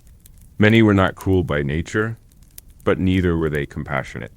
They followed orders, they marked the maps, they calculated profit margins. And When confronted with weeping families, they simply stepped aside to let the soldiers enforce the letters they delivered. They spoke of economic necessity, of improving the Highlands, of catching up to the rest of Britain. But they rarely stayed long enough to see what their improvements left behind. But they were few, and their influence waned as markets shifted and new investors saw the land only through the lens of numbers. The idea that people could live on the land simply because they always had, because their parents and grandparents had walked and worked it, was now seen as sentimental, even irrational. The agents, for their part, insisted they were just doing their jobs. The emigration ships grew more frequent. On some ships, the journey began in song. Gaelic laments were sung softly as the coastline faded into mist, voices shaking but determined. Those who did arrive in Nova Scotia, in Cape Breton, and the timber towns of Ontario at home, the clearances continued. Even into the early 19th century, glens were still being emptied. A few resisted more fiercely. There were acts of sabotage. Cattle driven off, fields burned before they could be taken. Still, some stayed. Not all were cleared. For those born after the clearances, the silence was all they knew. And yet, deep beneath the surface, the wound remained. In every empty glen. In every croft reduced to rubble. In every name spoken with reverence and sorrow. When the sheep grazed the hills where laughter had once echoed, when the wind swept through ruins with no roofs to catch it. Chapter 9. A Highlander in Glasgow's slums. The city smelled different. It wasn't just the coal smoke, though that hung heavy in the air, thick enough to stain windows and settle on clothes left out to dry. It was the smell of too many people packed too tightly into too little space, of wet stone and boiled potatoes, of soot and sewage, 100 different fires burning without rhythm or pause. For a man who had grown up with open skies and the sound of sheep bells, the narrow lanes of Glasgow were more than foreign. They felt like another world entirely. He arrived in the city like thousands of others, with a bundle on his back and the sound of his native tongue already beginning to feel distant. He had walked for days after leaving his village, carrying only a few tools, a change of clothes, and a memory of the mountains he would likely never see again. When he asked for directions at the edge of town, the man behind the cart stall frowned at his accent and pointed vaguely east toward the river. That's where the work was, he said. If there was any at all. The tenement he eventually found a corner in wasn't a home. It was a brick box stacked above and beside a dozen others, with walls thin enough to hear arguments and sobs from the rooms next door. The ceiling dripped when it rained. Rats scurried under floorboards. The window had been smashed long before he arrived and patched over with a piece of oilcloth that let in cold but no light. He shared the room with 2 other men, one from the islands, one from a glen even farther north. They didn't speak much, not out of malice, but because they were all too tired.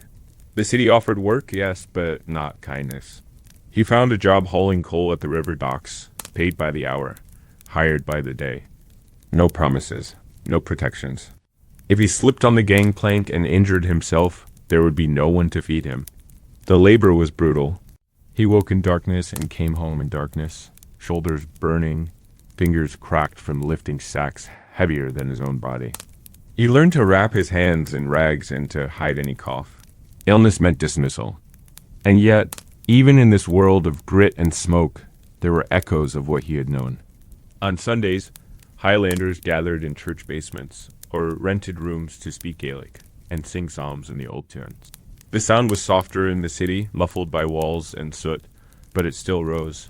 Women brought bannocks and oatcakes passed around small cups of thin broth. Children played games half remembered from the glens.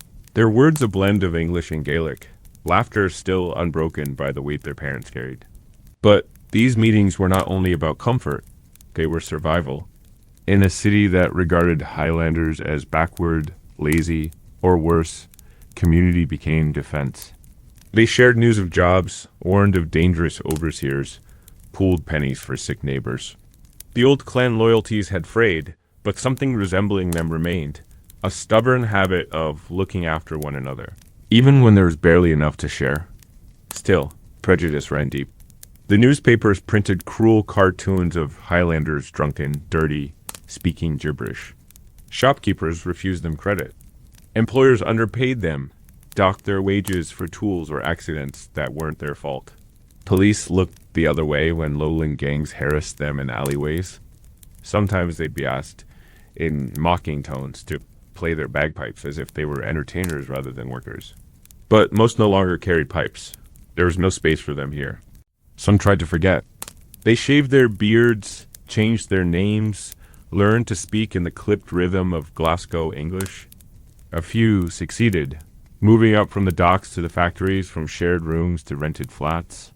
But many more remained trapped in the cycle of labor and debt, their strongest years spent lifting cargo for others, their nights falling into restless sleep beneath leaking ceilings.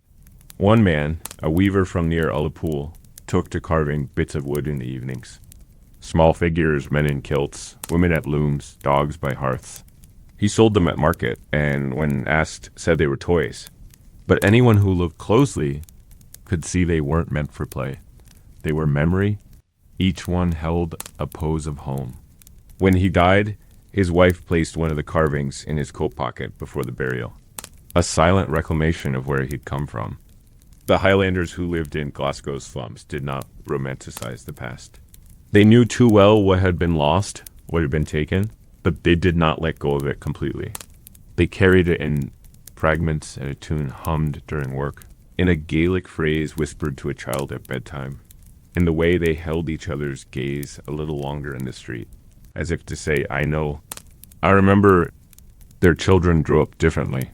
They went to English-speaking schools, wore factory-made clothes, played games in cobbled lanes. Some were embarrassed by their parents' accents. Some forgot the old songs entirely, but others asked questions.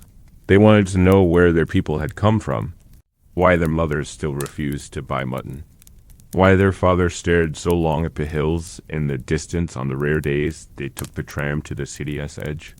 And always beneath the grime and hardship, the story remained. Not clean, not triumphant, but enduring.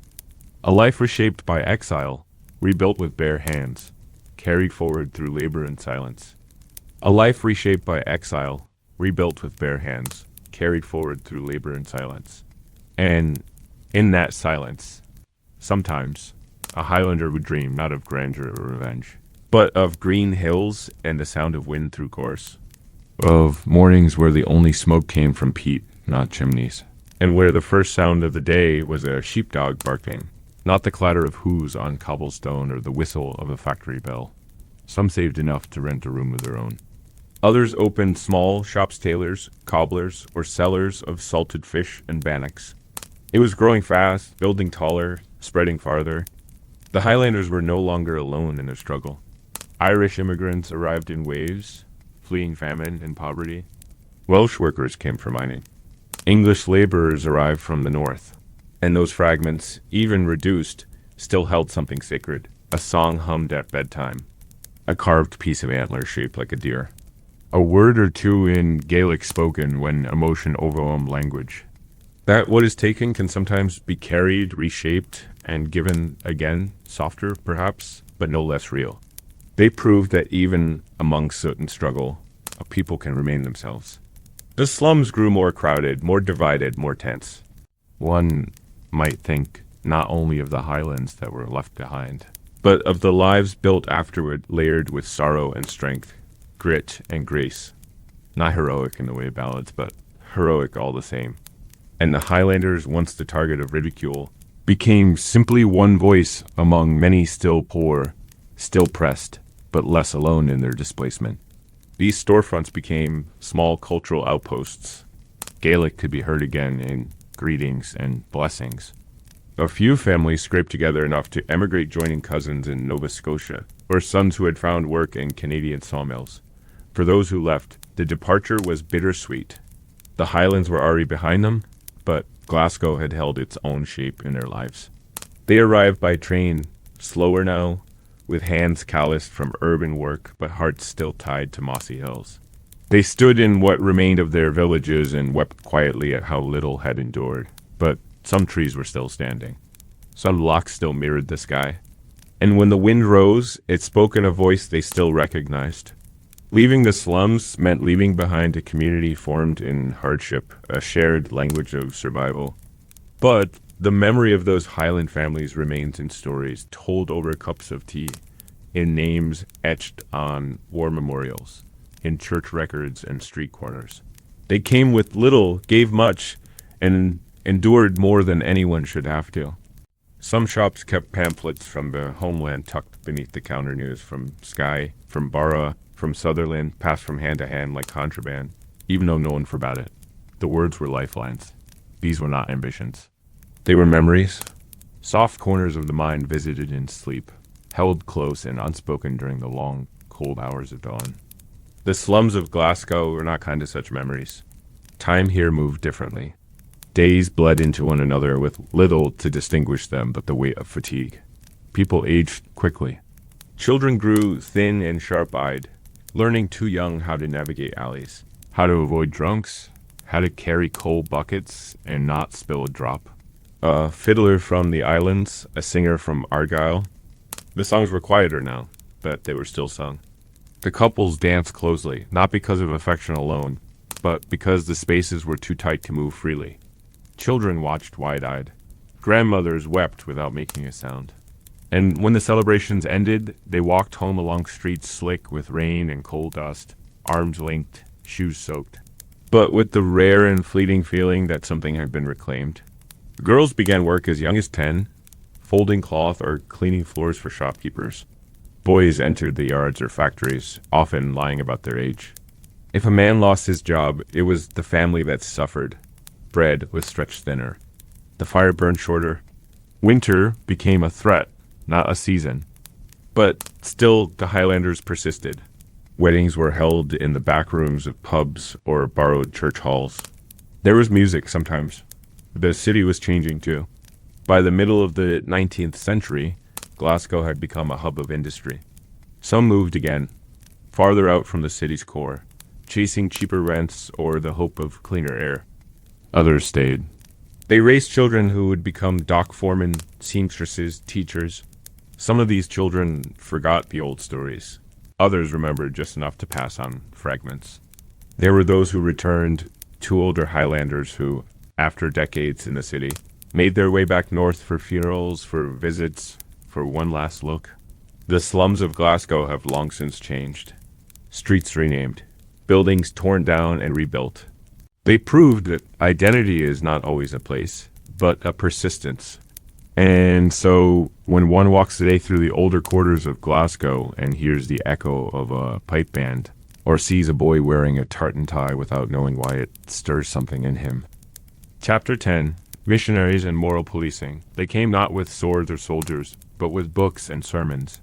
Their voices were gentler, their coats plain, their hands unarmed.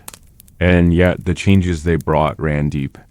After the clearances, as clans fractured and homes disappeared into ash and overgrowth, the Highlands became not only a land of silence, but a place marked for redemption. At least that was how the missionaries saw it. To them, the Highlands were wild. Not just in geography, but in custom and creed. They spoke of superstition, of backwardness, of a people still tethered to pre-modern ways. In the wake of social collapse, with families scattered and villages thinned, the missionaries arrived with a sense of purpose. They would save what remained. They would rebuild, but not the world that had been lost. A new one. A better one, as they saw it. The old religion had always been a quiet one in these parts. Presbyterianism, mostly, reformed and spare. Ministers had preached in Gaelic when they could, often standing in the open air, wind lifting their words into the hills. There were no grand cathedrals, no gold-threaded robes, just stone kirks with wooden benches and a low murmur of psalms sung slowly, verse by verse, line by line. Faith was not spectacle here. It was structure. A rhythm woven into life's hardships, offering stability rather than sensation. But the new wave of reformers arrived with different intentions. Some were sent by the Society in Scotland for propagating Christian knowledge. Others came from urban evangelical circles. A few were Highlanders themselves, educated in lowland schools and returned home with new ideas of what Highland piety should look like. They brought with them a more rigid theology, one heavy with condemnation and discipline. Their message was not just one of grace, but of correction. The Sealids, once the heartbeat of Highland social life, came under scrutiny. Dancing was declared sinful. Certain songs, especially those rooted in pagan legend or clan history, were labeled as dangerous distractions from God's word. Storytelling, which had preserved generations of oral history, was discouraged if it did not center on scripture. Even Gaelic itself, once the sacred medium of worship, began to be seen by some preachers as an impediment to spiritual progress. English, they argued, was the language of enlightenment, of education, of civilization, and so churches began to shift. Services in Gaelic became less common, especially in areas closer to lowland influence. Ministers instructed parents to teach their children English prayers. The Bible, once shared in the flowing script of Gaelic print, was replaced with newer, stiffer translations. Children were corrected for using old blessings, the kind whispered before planting or said when stepping into the sea. These were not seen as signs of culture, but of ignorance. Moral oversight extended beyond language and song. Missionaries preached against card playing, whiskey, idle talk, certain colors of dress. The Kirk elders kept lists of suspected sinners, read aloud before congregations. Women who bore children out of wedlock were publicly shamed, made to sit in reserved pews marked with symbols of repentance. Men who drank too freely could be barred from communion for months. A boy caught whistling a bawdy tune might be summoned before the elders for questioning. These forms of discipline, while framed as acts of care, often broke more than they healed. They created new lines of fear within already fractured communities. Neighbors whispered about one another. Children grew cautious with their words. Old men stopped telling tales they had once shared freely by firelight. Laughter became something reserved for the privacy of home, if it came at all. And yet, it was not all harshness. Some missionaries genuinely sought to ease suffering. They brought education to villages that had never known schools. They taught reading and writing to children who might otherwise never hold a pen. They established aid societies to provide food, clothing, and, in rare cases, legal help. A few ministers, especially those who still preached in Gaelic, managed to bridge the old and the new. They spoke with humility, sat beside farmers at meals, and earned the trust of the people they served. One such man, known only by his first name, Callum, preached in a parish near Lochaber. He refused to condemn the Sealids and instead attended them in secret, quietly listening to the songs, nodding along with the rhythms. He spoke against sin, yes, but did so with sorrow, not fury. He visited the sick and never asked about their confessions. When asked why he did not shout from the pulpit like the others, he answered only that his flock had already suffered enough thunder. His church remained full long after others emptied. But ministers like Callum were rare.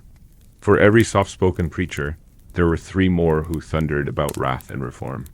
Over time, even the Kirk itself began to divide. The disruption of 1843 saw the Free Church break from the established Church of Scotland, and the Highlands felt this fracture keenly. Family split over allegiance. Some ministers refused to leave their pulpits. Others took their entire congregations into barns or onto hillsides. The idea of faith as unity gave way to faith as division. Through all this, the Highlanders adapted. Some accepted the new ways, absorbing them into daily life. Others resisted in private. In kitchens and on lonely walks, they still whispered blessings in Gaelic, still touched stone doorways with fingers out of habit, still placed a sprig of rowan over the cradle without telling the minister. They complied, but they remembered. The spiritual landscape had changed. The Kirk, once a gathering place, had become a courtroom. Faith, once comfort, now often carried the weight of surveillance. And yet, it was still faith. People still sang. They still prayed. Only now, they did so more carefully, more quietly, weaving their hope between the cracks of authority.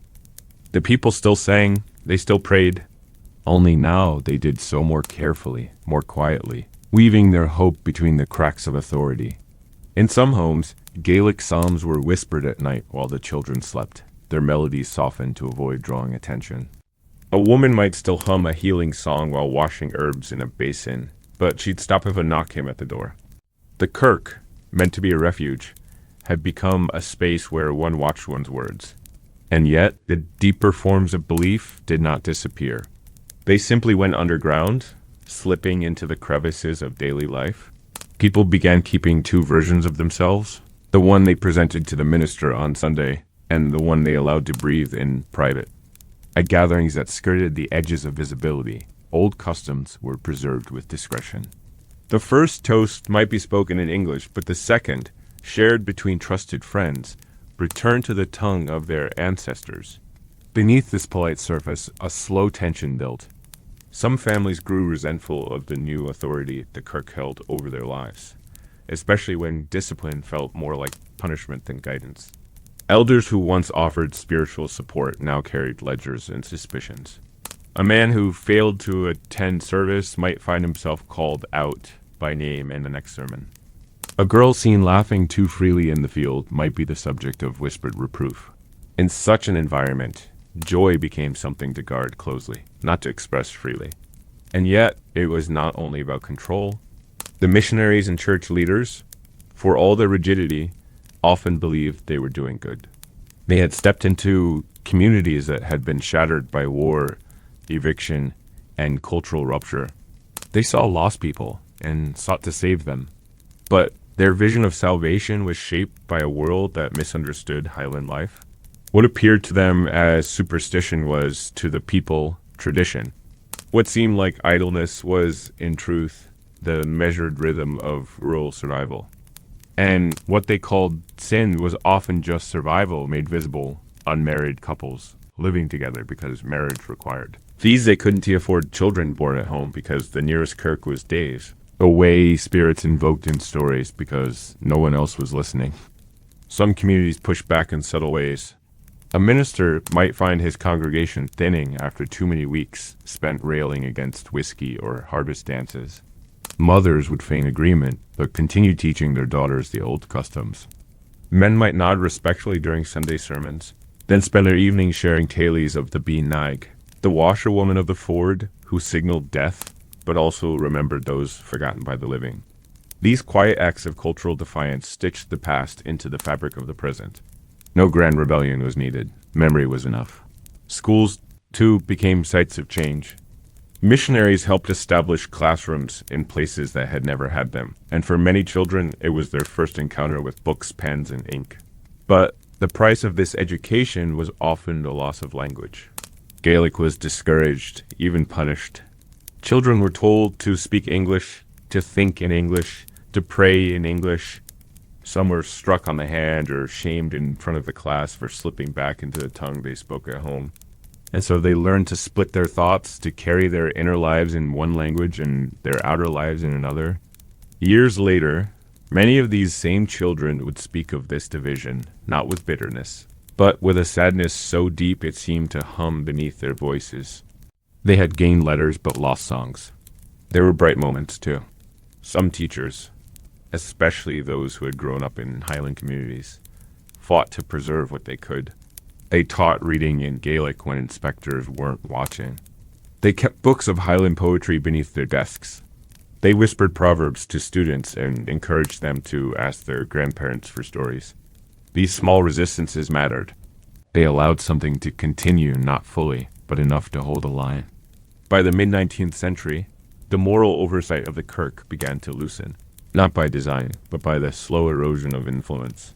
The free church split had weakened unity.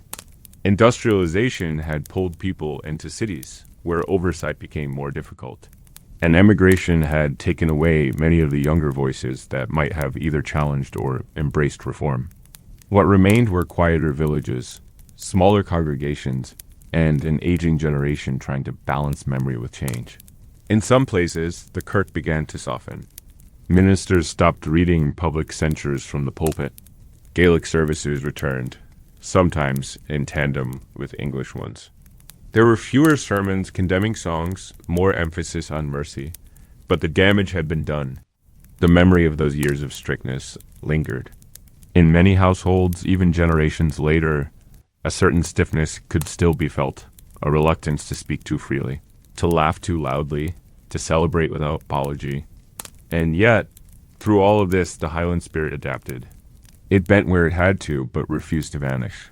In the lullabies sung to children, in the way a man stood on his porch and watched the sky, in the blessing said before journey, something older remained. It was not always recognized. Often it was not even named. But it lived on quiet and steady, like a peat fire that never quite goes out. The missionaries came with order. The kirk brought structure. But the people kept their own soul, stitched into silence and song, waiting for the day it could breathe fully again. Chapter 11. Smuggling whiskey, smuggling words.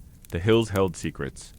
Long after the guns of Culloden had fallen silent, long after the last defiant tartans had been stripped away, and long after the elders had been warned not to speak their native tongue too loudly, the Highlands continued to hum with quiet rebellion.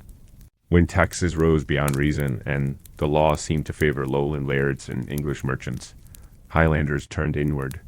They looked to what they had: clear water from the burns, smoky peat from the moors, barley from their fields, and turned it into something they could sell, trade, or simply keep for nights when the cold pressed too hard.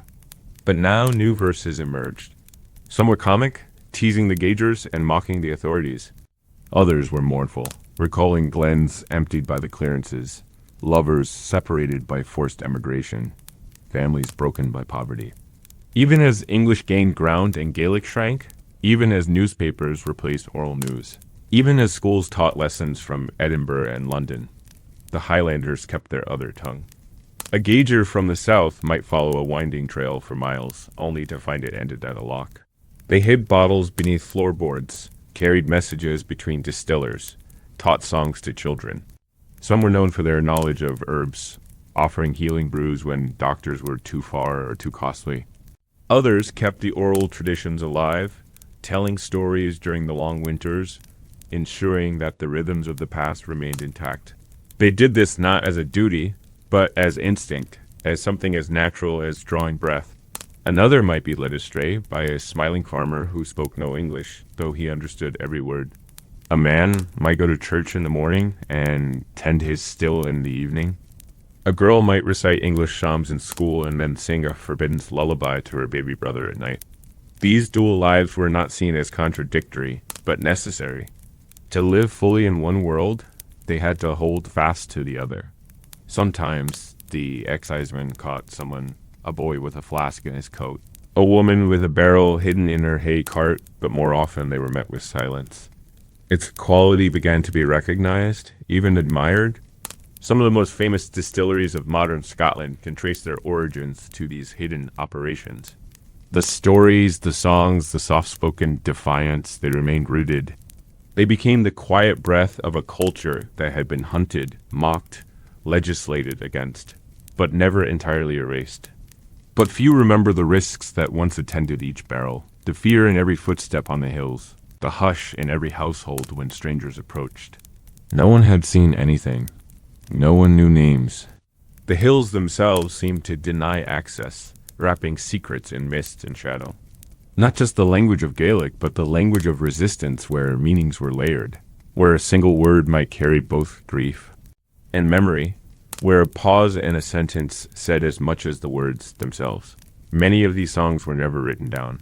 They lived in the mouths of shepherds and the memories of grandmothers, passed from ear to ear. The church disapproved, of course. They condemned both the drink and the songs, calling them sinful distractions. But that only made them more precious. Each performance became an act of quiet defiance, a reaffirmation of a culture that refused to die. The excisemen, or gaugers as they were known, were feared not because of their power, but because of what they represented. There were tales of the old people, of druids and wise women, of second sight and sacred wells. Children heard them at bedtime, half-hushed, eyes wide in flickering candlelight. These stories were not taught in school, not praised in the chapel, but they stuck. They formed a second education, one that taught about honor, loyalty, endurance, and the strange, shifting boundary between the world that could be seen and the one that lived just beyond it. Each one was a symbol of the world beyond the glens uniformed, counting Reporting, measuring, demanding receipts, and compliance in places where such concepts had never mattered. Not in marshes or grand declarations, but in the clink of glass bottles hidden beneath stones, in whispered verses carried on the wind. Smoke was carefully channeled through sod or bracken to avoid being seen. Dogs were trained to bark only when strangers approached. At night, men would carry the finished whiskey down wrapped in blankets, disguised as firewood or farm tools. It wasn't just industry. It was a way of protecting what little control they still had over their lives. The whiskey itself was often coarse, strong, sometimes even dangerous if the distillation was rushed. But it was made with care, with stubbornness, with pride, and in the way a man looked over his shoulder before lighting a still. It was in the land itself that this resistance rooted. In the folds of heather-covered slopes and shadowy glens, the Highlanders preserved a kind of defiance that did not require confrontation. They had lost the wars, the land, the language of power, but they had not lost memory. And from memory, they built survival.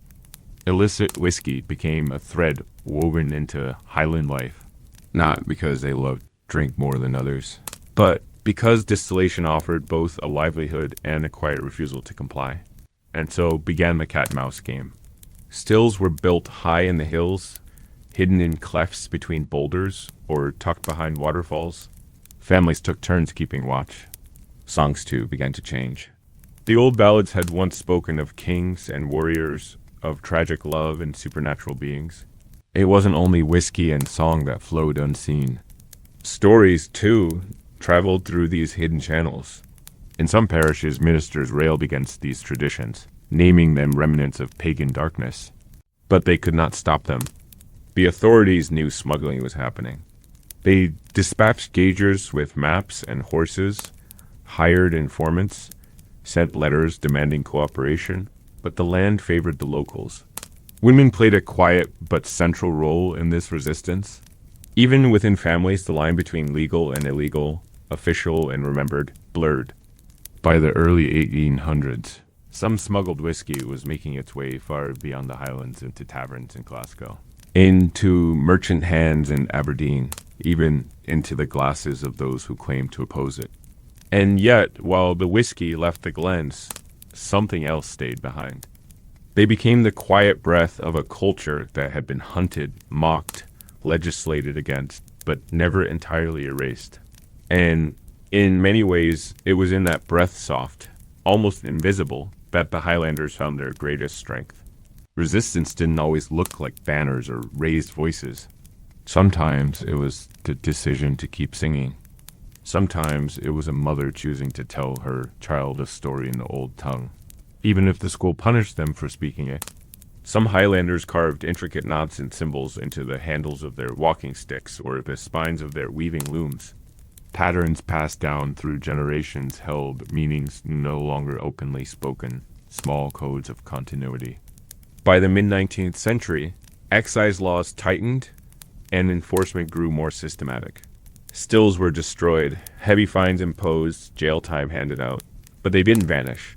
Instead, they folded inward, becoming part of the land's texture.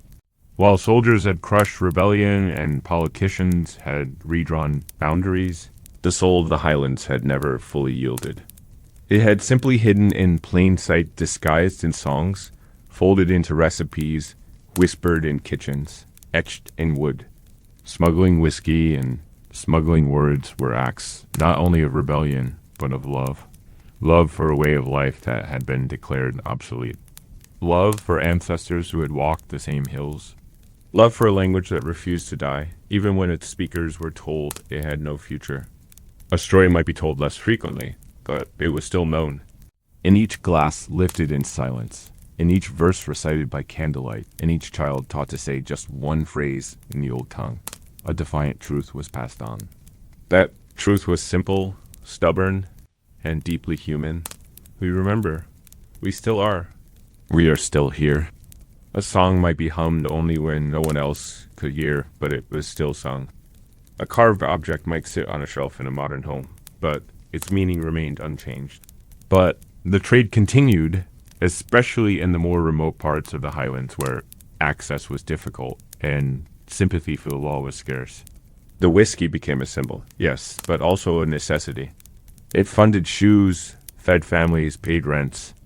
In places where work was seasonal or scarce, the income from a few well-hidden barrels could mean the difference between survival and starvation. A thistle carved into a bowl, a spiral etched into a pewter flask. These were not decorations, but declarations. This was who we were. This is who we still are. In these subtle, almost invisible ways, the Highland identity persisted, surviving through utility and craft, through the very objects that filled daily life. Other times, it was the slow patience required to perfect a distillation method known only to one's grandfather. The power of this resistance lay in its consistency. They learned songs from their aunts and riddles from their uncles, absorbing the cadence of a language increasingly rare in public but fiercely alive in private. Some learned both English and Gaelic, switching between them without effort. One tongue for the world outside, one for home. Names that once had to be spoken in whispers, Glenlivet, Macallan, Ardbeg, began to appear on bottles and shops. Their origins cleaned up for broader appeal. But within the Highlands, people remembered their less polished beginnings. They remembered the long walks through sleet to bring peat to a cousin still. The shared cup of raw spirit passed among friends after a long night. Legal whiskey had its place, but for many, it lacked soul.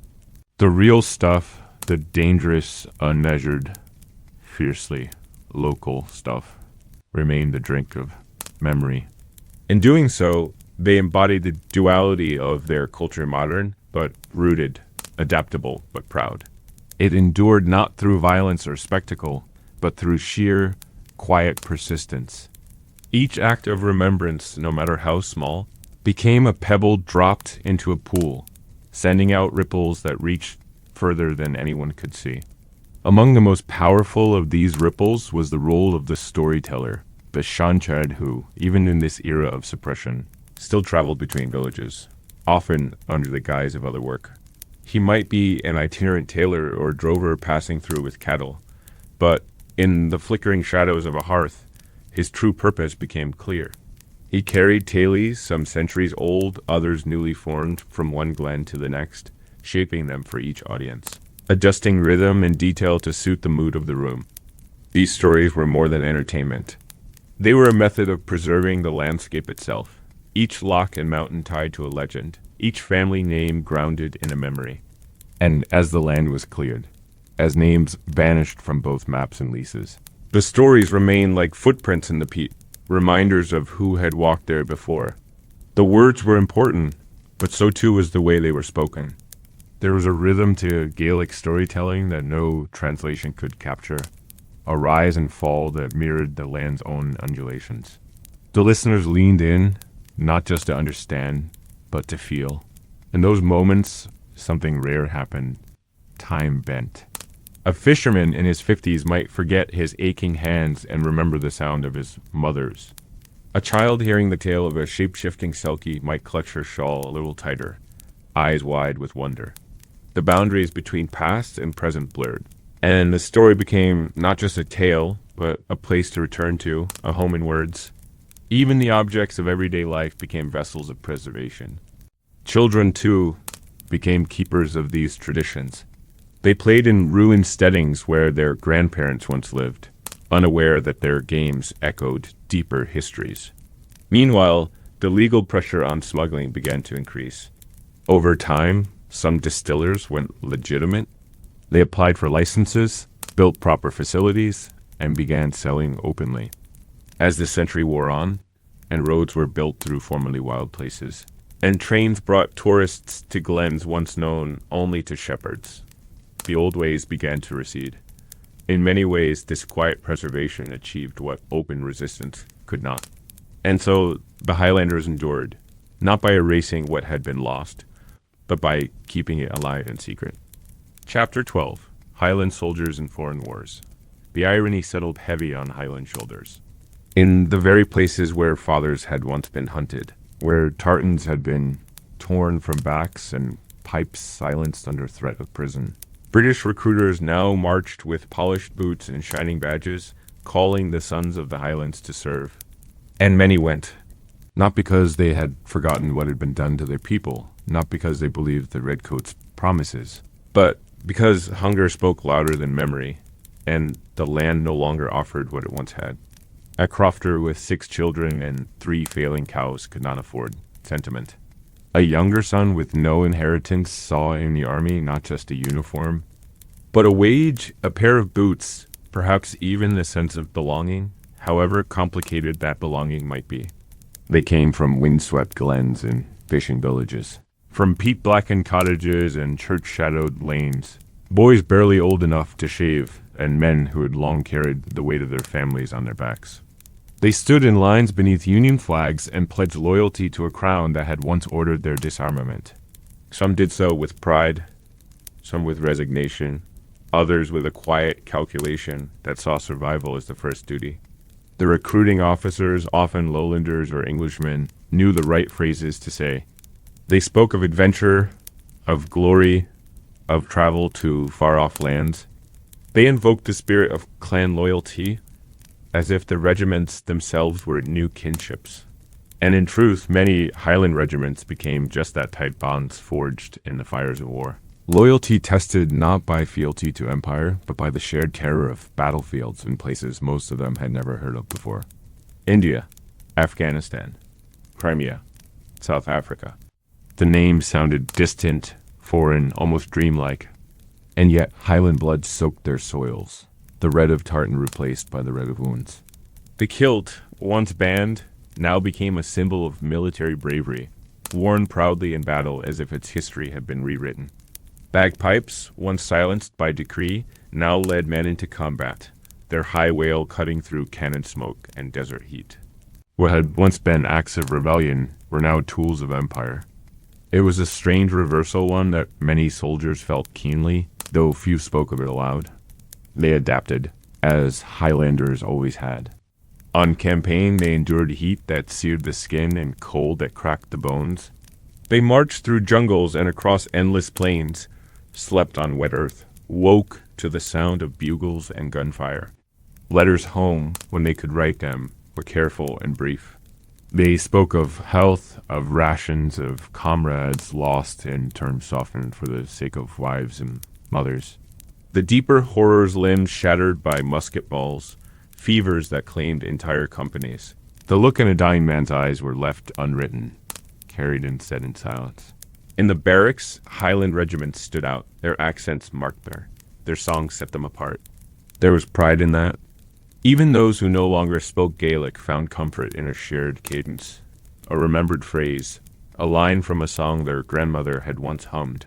They carved clan symbols into their mess tins, wove old blessings into their daily routines, and at night when the officers had gone to bed in the fires, burned low, some would gather and tell stories, not of the glories of the empire, but of the hills, the locks, the sheepfolds, and the sea lids they had left behind. Not all who enlisted did so willingly. Some were coerced, tricked by drink or desperation. Others joined under the promise of land or money that never truly came. There were recruiters who visited the poorest crofts, offering coins up front to starving families, knowing full well that the boy they took might never return. And yet, even among those pressed into service, a strange pride took root. The Highland regiments earned reputations for courage, discipline, and a stubborn refusal to yield. Officers praised them in dispatches. Medals were awarded. Monuments were raised. But none of these honors erased the questions that lingered for many who served. Whose war was this, truly? Whose cause did their courage support? The contradictions were many. A Highlander might kill for empire that had evicted his grandfather. He might fight for the glory of a monarch whose language he could not speak. He might die on a battlefield beneath a flag that had once marked his village for destruction. And yet, he would be remembered in his home with tears. In song, his name spoken with reverence beside the hearth. His photograph, if one existed, placed in a tin frame beside the Bible. His sacrifice became part of the family's fabric. Even if the reasons behind it remained complicated, even painful. Some returned home broken in body or spirit. Others returned with medals and stories, limping down familiar paths that now felt foreign. They found that the Highlands had changed in their absence. More land had been cleared. More families had left. The church still preached about morality, and the landlords still demanded rents. And yet, a soldier returning in uniform was often treated with quiet respect, his survival seen as a kind of miracle. He might not speak of what he had seen, but others would fill in the silence with imagined heroism. In taverns and gatherings, the old songs sometimes took on new verses. Now, they spoke of battles in Balaclava or Kabul, of nights under strange stars, of brothers lost far from home. These verses were mournful, but also proud proof that the Highland spirit had traveled far, had stood tall even when bowed by loss. The stories of these soldiers, like so much of Highland history, became layered with sorrow and resilience. They did not erase the past, but added to it, complex and unresolvable. And so, the Highlanders continued to serve. They filled the ranks of the Black Watch, the Seaforth Highlanders, the Gordon Highlanders. They stood in lines across the world, not just as fighters, but as symbols proof that the Empire could bend even its former enemies into loyalty. But within every kilted soldier marched the ghosts of Culloden, the memory of evicted crofts, the songs of grandmothers who had hidden their prayers. They did not forget. They carried it all with them into the deserts, the mountains, the trenches, and, for many, into the grave. They carried it all into the grave, yes, but also into legend.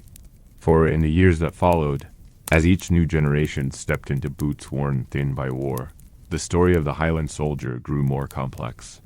The image of the Highland soldier, noble, slightly wild, was celebrated in paintings, on recruitment posters, in royal speeches.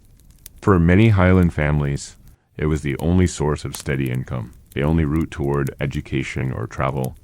They also spoke, when they dared, of loneliness, of friends lost to cholera, of the ache that crept into the chest on nights when the stars above a South African ridge looked nothing like the ones above Ben Nevis.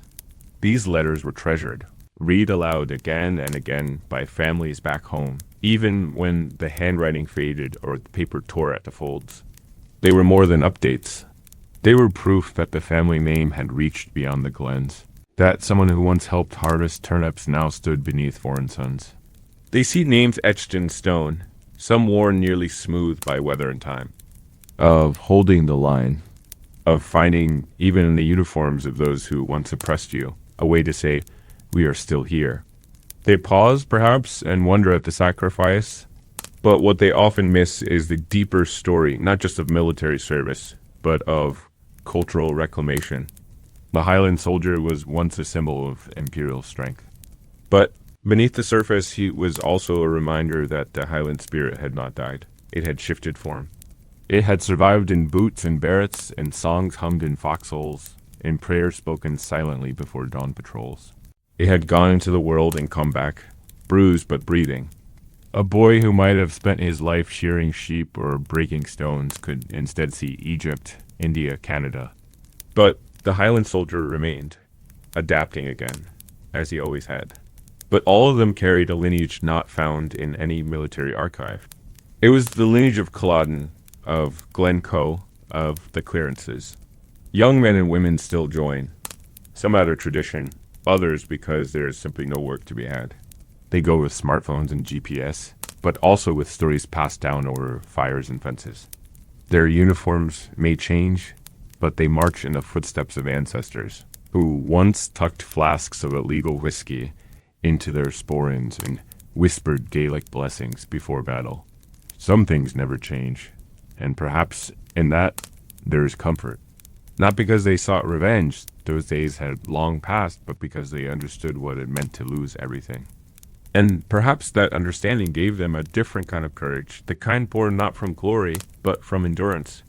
In the First World War, they charged into trenches through clouds of gas and mud, kilts soaked and clinging, bagpipes calling men forward when bugles failed. Entire battalions of Highlanders were lost in single mornings. Their names filled stone memorials from the Somme to Arras, and yet still they enlisted.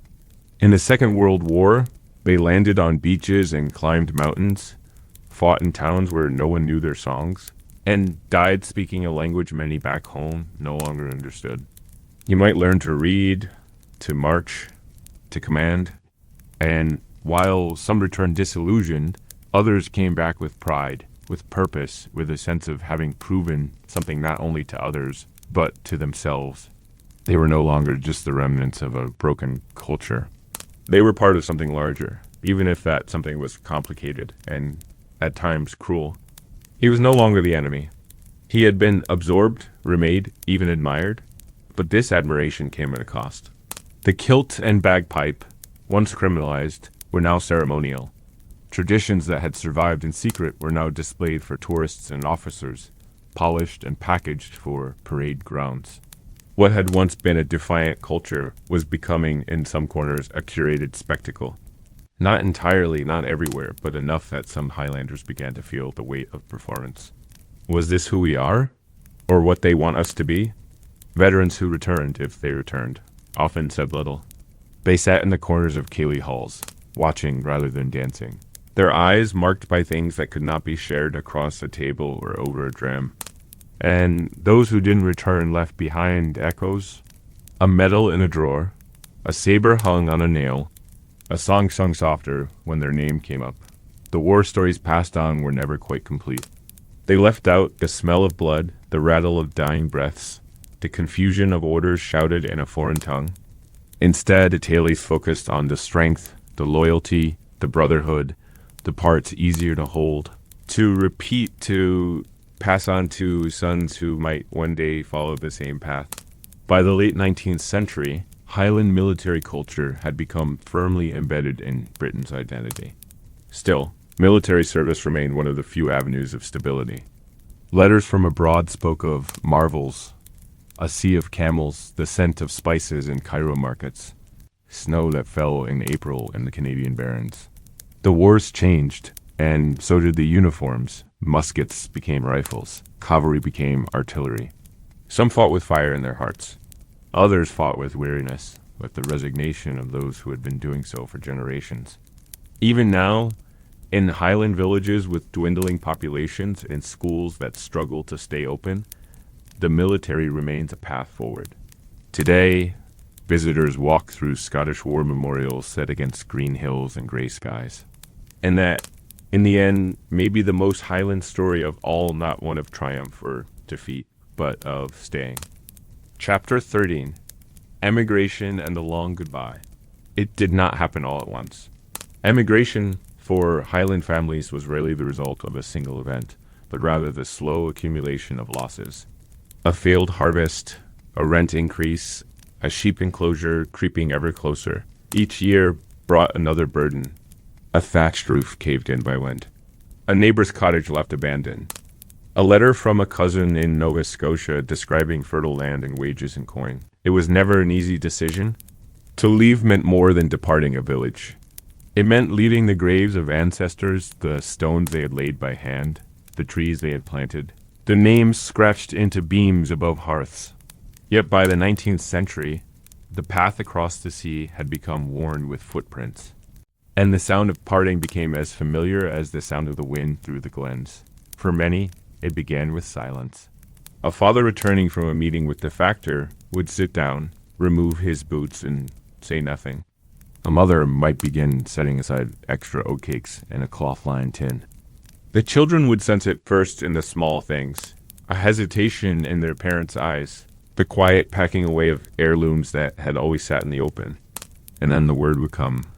America, Canada, Australia, places that might as well have been the moon to children, who had never seen beyond the next hill. The days that followed were filled with preparations so practical, they masked the heartbreak. Clothing mended for the journey, salted meat packed into barrels, last visits to the kirk and the well. But the emotion lingered at the edges. It hung in the air as neighbors said their goodbyes, often without knowing if they would ever meet again. The journey itself was not a romantic one. Emigrant ships were often overcrowded, damp, and unsanitary. Families slept shoulder to shoulder on straw mattresses that quickly became soaked with sea spray and illness. Food ran short. Storms sent children tumbling across slick decks. Mothers clutched infants through nights of violent tossing, whispering prayers to calm both sea and soul. Sickness spread easily. A cough in one corner became a funeral at sea a week later. And still, they pressed on, driven by a hope that was as much survival as it was aspiration. They had no illusions of wealth. They hoped only for land, for work, for a place where the rules might not change with the whims of a laird or a distant parliament. Those who landed in Nova Scotia found dense forests and long winters. They cleared the land with hands calloused from years of stonework and sheep shearing. They built houses from timber instead of stone and learned to plow unfamiliar soil. Gaelic echoed in the woods and on the shores of Cape Breton, where entire communities formed from former Highlanders. Their songs now threaded with the sounds of loons and spruce. In letters home, they spoke of hardship, yes, but also of freedom. No redcoat passed their door. No gauger asked for receipts. They still struggled, but it was their struggle now. And that difference, subtle but profound, kept them going. In Australia, they found a harsher land-sunburned plains, unfamiliar stars, animals that defied description. Some went to farm. Others, drawn by rumors of gold, set off into the bush with shovels and luck. They clung to ritual where they could. A ceilidh might be held beside a eucalyptus tree. A highland pipe might echo across desert hills. Even in the wildest parts of the colony, someone always had a story to tell about a glen back home, about a brother left behind, about a mother's last words before departure. These stories kept the invisible tether to Scotland intact. No matter how far they went, they took a piece of the Highlands with them. And in America, the story split into many threads. Some settled in Appalachia, where the hills reminded them of home, and built churches and schools in their own image. Others arrived in cities like Boston or New York, taking jobs as laborers, policemen, or factory hands. They entered a world louder, faster, and more crowded than anything they had known. Some adapted quickly.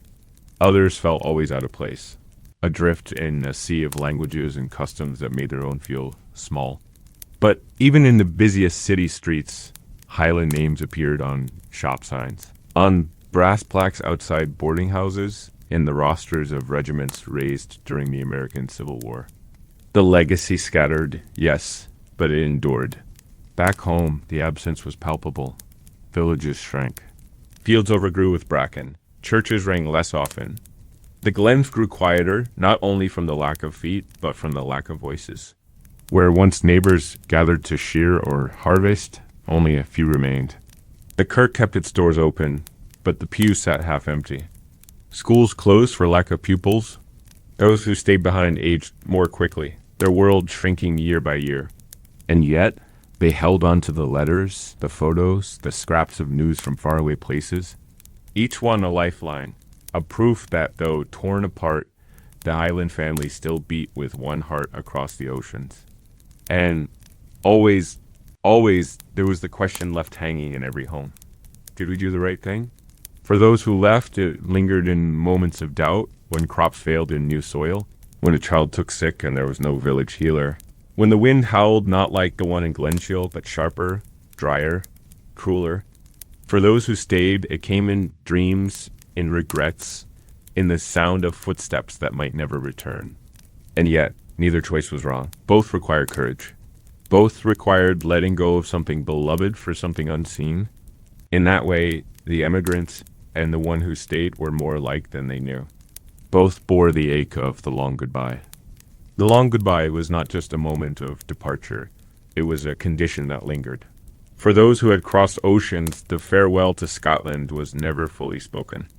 It lingered in the back of the throat, unfinished, and rose again at unexpected times, when a certain flower bloomed along a fence, when the fiddle's string caught a Highland rhythm, when the smell of wood smoke and bread drifted across a clearing, just so.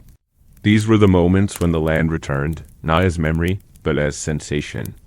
Even after decades away, the Highlands lived in muscle and instinct. A Howland tied a rope, Howland told a story, Howland watched the sky before a storm. They had left Scotland, yes. But Scotland had not left them. Communities abroad built new rituals to keep the old ones alive. Gaelic newspapers appeared in Nova Scotia. Highland games were organized in the American Midwest, where men in kilts tossed stones on borrowed fields beneath unfamiliar trees. Piping competitions became family affairs, with children learning tunes once nearly lost to time. At weddings and funerals, the patterns of the old world were overlaid on the needs of the new. Even the Sabbath carried its Highland weight, with Sunday silence stretching over frontier towns as it once had across crofts. These rituals were not exact replicas. They were reinterpretations, adapted to new geographies, shaped by necessity. But they carried the same heartbeat. Letters continued to flow across the Atlantic and Pacific, though slowly. Months would pass between posting and receipt, each line poured over a reread, stored in tins, or between Bible pages.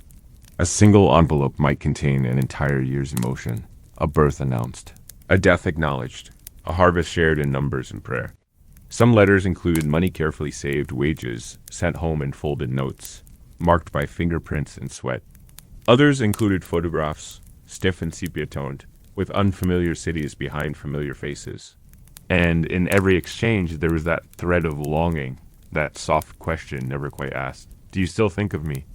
As years passed, children born abroad began to feel a different kind of connection to the Highlands. They had never walked its moors or drunk from its burns, but they had heard of it endlessly. It loomed large in lullabies and discipline, in stories told around fires, in the pride with which a grandfather adjusted his sporran on special days. For them, Scotland was not a home left behind. It was a mythic place, a root system deep beneath their feet. Some would one day make the journey back, standing on windswept hills and feeling something stir without knowing exactly why. Others would never see it, but they would still pass on the stories, as if trying to keep a fire lit across generations. Back in Scotland, those who remained learned to navigate absence. Family names tend to cross villages. Fields were left fallow, then overtaken by deer and heather. The postal cart became a fixture, carrying news of those far away as regularly as it once carried milk and bread. The Kirk's prayers began to include entire continents. And while there was pride in the letters that spoke of new lives well lived, there was also a quiet mourning for what had been lost, for what could never return. A mother who watched her son sail west knew she might never see his face again. A sister who received news of a brother's death in the Australian bush grieved not just the loss of him, but of the place he had made without her. And yet, the Highlands themselves seemed to hold space for all this. The hills stood silent but attentive, as if bearing witness. The lochs reflected sky and sorrow alike. The ruins of old cottages whispered their own goodbyes to the wind. And within all this, the spirit of the people endured. They adapted, as they always had. Some turned to weaving or fishing or taking in boarders. Others found work in nearby towns or moved south to Glasgow or Edinburgh. But even when the rhythm of life changed, its roots held firm. On cold nights, fires were still lit. On long walks, stones were still turned. Streams still crossed. Songs still hummed under breath. One might expect that with so many leaving, the culture would fade. But something surprising happened.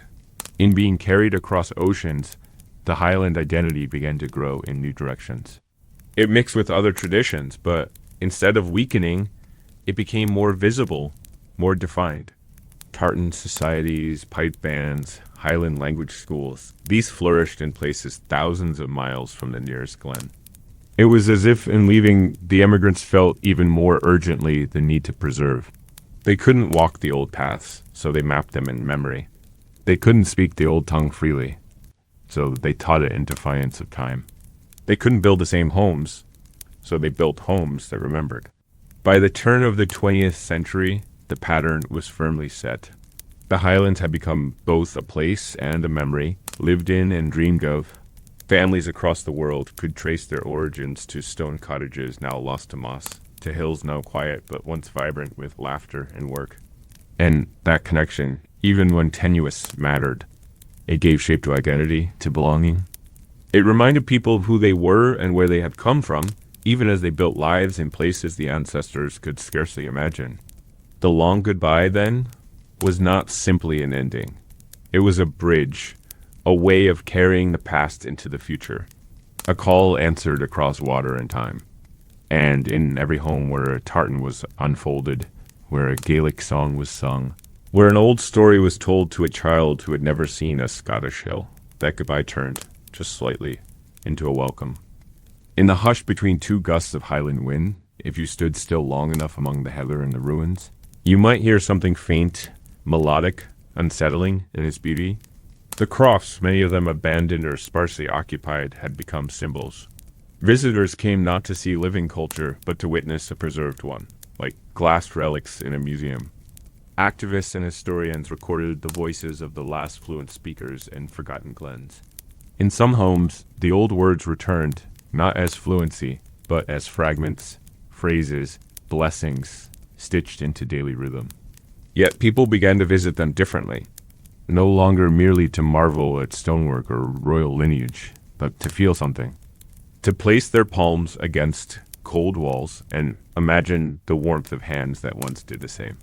A few came to stay, buying cottages long abandoned, planting new gardens where old ones had withered.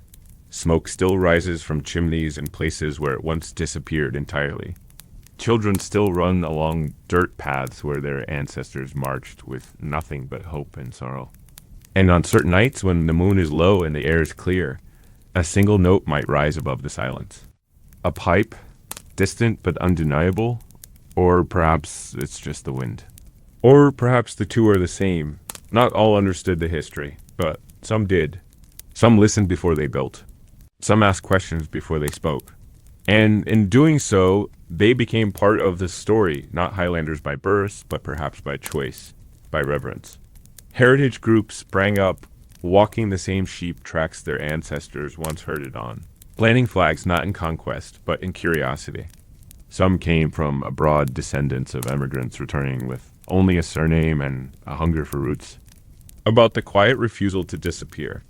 About walking the same land, speaking the same words, singing the same notes, no matter how many times the world tries to silence them. That's the truth that lives in the ghost pipes on the wind. A truth not just of what was lost, but of what was never fully taken. They stood at family plots with faded inscriptions, wondering if the wind carried the voices of the buried. And in those words, something stirred, a sense of time folding back on itself. A whisper that said, "We are not gone." Tourists from London or Boston or Sydney would marvel at the beauty, remark on the loneliness, take photographs of peat stacks and stone fences with no people in sight. Not as a weapon, but as a wail, a way of voicing both pain and pride. Pipers began to gather again, not just for military events or stage spectacles, but for local weddings, for funerals, for informal gatherings in the shadows of hills. They did not tell fairy tales. They told lived truths. Of children taken from language, of women who kept songs alive while their husbands served overseas, of men who walked away from their land with only a handful of earth in their pockets. And these stories began to reseed the culture, not fast, not loud, but steady. Each note carried layers of meaning. The high cry of the chanter, the deep pulse of the drones, these were not just sounds, but invocations. To play was to remember, and to remember was to resist forgetting. To the outsider, this emptiness looked poetic, romantic. To those who knew better, it looked like grief. Each roofless cottage was a story untold. Each field gone wild was a question left unanswered. It wasn't quite a song, not quite the breeze, but something that lived in both. It still echoed in a few strongholds in the Hebrides, in pockets of sky in the Western Highlands, but elsewhere it faded. Schools taught English, preachers sermonized in English, and many families, seeking better futures for their children, quietly shifted tongues. A father who once sang lullabies in Gaelic might read bedtime stories in English, believing it gave his child a stronger place in the modern world. And perhaps it did. But something was lost each time that choice was made, not by fault, not with malice, but with the sorrowful logic of survival.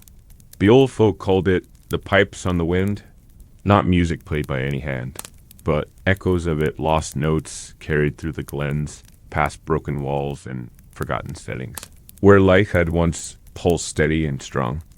These sounds were not hallucinations, not tricks of the ears, but rather the memory of a place. And in Scotland, memory runs deep. The past doesn't vanish here. It lingers, clinging to the land as mist clings to the brae. By the early 20th century, the Highlands had already entered a kind of afterlife. The language, too, slipped.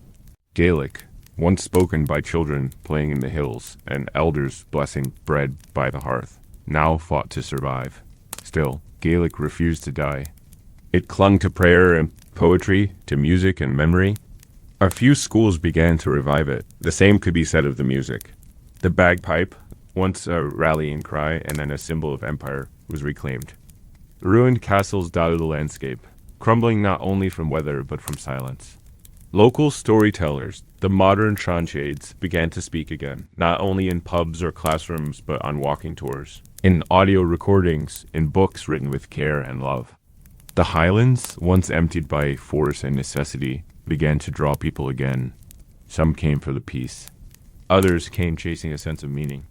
In the evenings, the hills still fall into shadow, slow and soft, as if tucking themselves in. Because the Highland spirit was never about noise, it was about presence. Chapter 14. Ghost. Pipes on the wind. The truth of what was never fully taken lives in more than ruins and remembrance. It lives in motion, in renewal. As the 21st century unfolds, there is a quiet resurgence taking place across the Highlands. Not loud, not dramatic, but steady. Gaelic medium schools are no longer a curiosity, but an option that parents actively choose. Believing that the old language can give their children more than history, it can give them identity.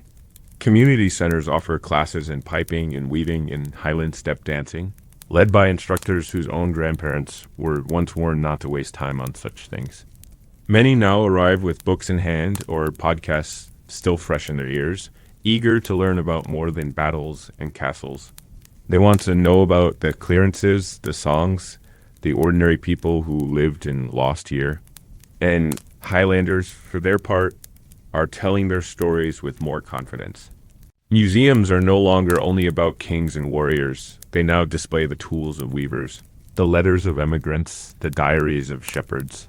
The voices may tremble with age, but they hold their notes with strength. It is not performance. It is prayer. A whisper between generations. A hand held out across time. Not as sadness, not even as nostalgia, but as awe. That these hills have held so much, and still offer more. That a people merely silenced now speak with pride. That a culture nearly broken now heals in layers. Slowly, gently, but surely. The ghost pipes on the wind are no longer just ghosts. They are invitations to listen, to remember, and if you choose to belong, these songs like the pipes remind the listener that while much has changed, something deep remains untouched.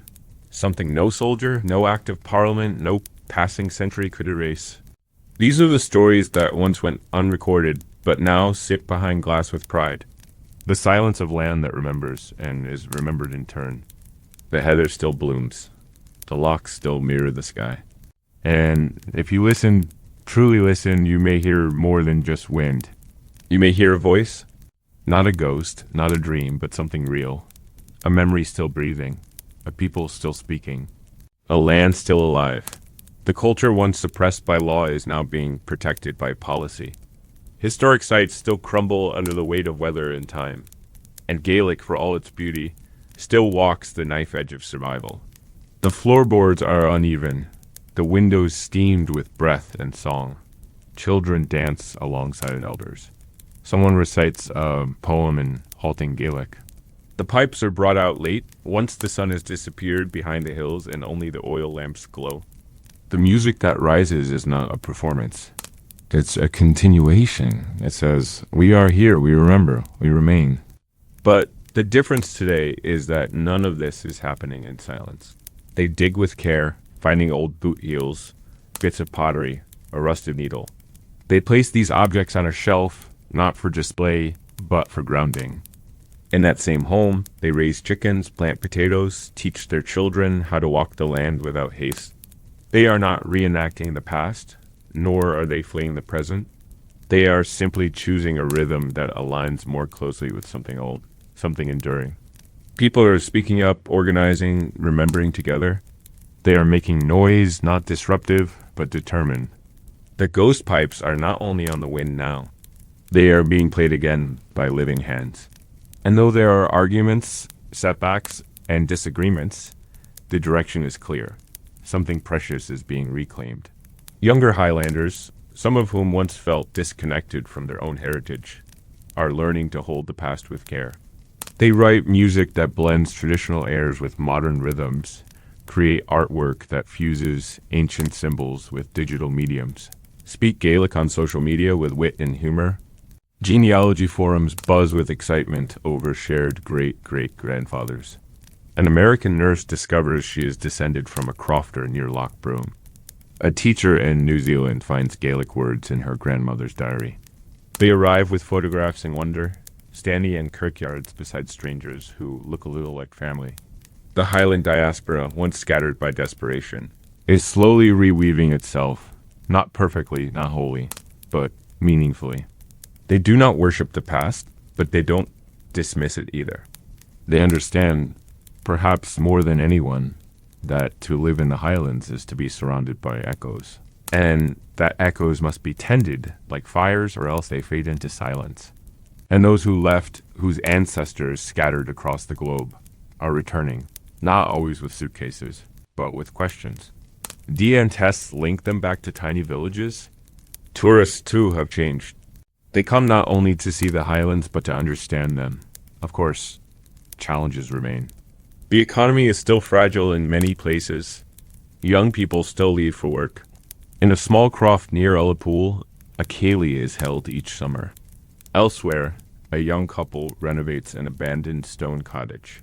And in the far north, in windswept churches where only a few parishioners sit each Sunday, psalms are still sung in Gaelic. At night, the Highlands return to silence, but it is not a silence of abandonment. It is the silence of rest. And in that moment, as you stand alone or with someone beside you, the full weight of it may settle in. And now, as we reach the quiet close of our journey through the Highlands, through centuries of hardship and exile, of whispers and wind, of grief and persistence, let your breathing soften. Let the weight of all that history settle gently, like mist across a moor. But that is where its beauty lies, not in perfection, not in resolution, but in endurance. In the small, determined acts that kept a culture breathing even when its breath was nearly stolen. A mother humming a tune her children were not allowed to learn. The gentle turning of a thought in your hands. You may not remember every date or name or law. What matters is the feeling, the hush of ancient forests, the warmth of a fire in a croft house during a storm. May your sleep be deep and your dreams be peaceful, wrapped in the soft folds of history and the quiet strength of the Highlands. The knowledge that someone once stood here, where you now imagine yourself, and hoped for something better. That they persisted not perfectly, not always bravely, but faithfully. And that their persistence made room for others to follow. A son walking the hills after war, seeking the stone where his father once sat. A place where time moves slowly, where wind carries more than air, and where even the ghosts play music. Let yourself rest in that glen. Let the stories cradle you. Let the rhythm of the past steady your breath. You are not alone here. The voices may be quiet, but they are still speaking, and they are glad you listened. A poet scribbling verses in a language others called dead. A family planting a tree beside the ruins of a home they never lived in, but somehow always belonged to. You have walked alongside those who tended sheep under surveillance, who spoke forbidden words in the dark, who boarded ships with pockets full of heather and hearts full of memory. You have stood in the shadows of ruined crofts and heard echoes of songs that once filled them. And perhaps even now you carry something of that echo with you. The story of the Scottish Highlands is not one of tidy endings. It is a story with open threads, unfinished melodies, half-buried roots. Tonight, as you lie still, let your imagination drift back across those hills. Picture the heather underfoot, soft and springy. Feel the breeze cool against your skin, scented faintly with peat smoke and damp pine. Hear the hush of a nearby loch lapping gently against the shore, the occasional bleat of a sheep, the distant call of a curlew. Above, the stars stretch in quiet constellations, unchanged since the days when chieftains held court by firelight. This sky, this land, it has seen sorrow, yes, but it has also witnessed resilience. And that resilience lives on, not just in stone and soil, but in stories. Think of the Highland widow standing by an empty hearth with her child on her hip, of the barefoot boy reading a letter from Canada, of the soldier who marched in a red coat uniform with a tartan heart, of the piper who played not for war, but for memory. All of them, in their own way, kept something alive. And because of them, you can lie here now, in comfort and peace, tracing the threads they left behind, the threads of belonging, of identity, of home. In the quiet that follows history, there is room for reflection, and reflection need not be loud. It can be a breath, a heartbeat. So, as your eyes grow heavier and the world of the waking begins to fade into the softer world of dreams, let this final image linger. A Highland Glen, silent, but alive. Thank you for spending this time with us. Good night. Thank you for drifting through history with us. If you enjoyed this quiet journey into the past, gently tap subscribe and let the drowsy historian be your guide whenever sleep feels far away. Until next time, rest well, dream deeper, and remember, history is never in a hurry.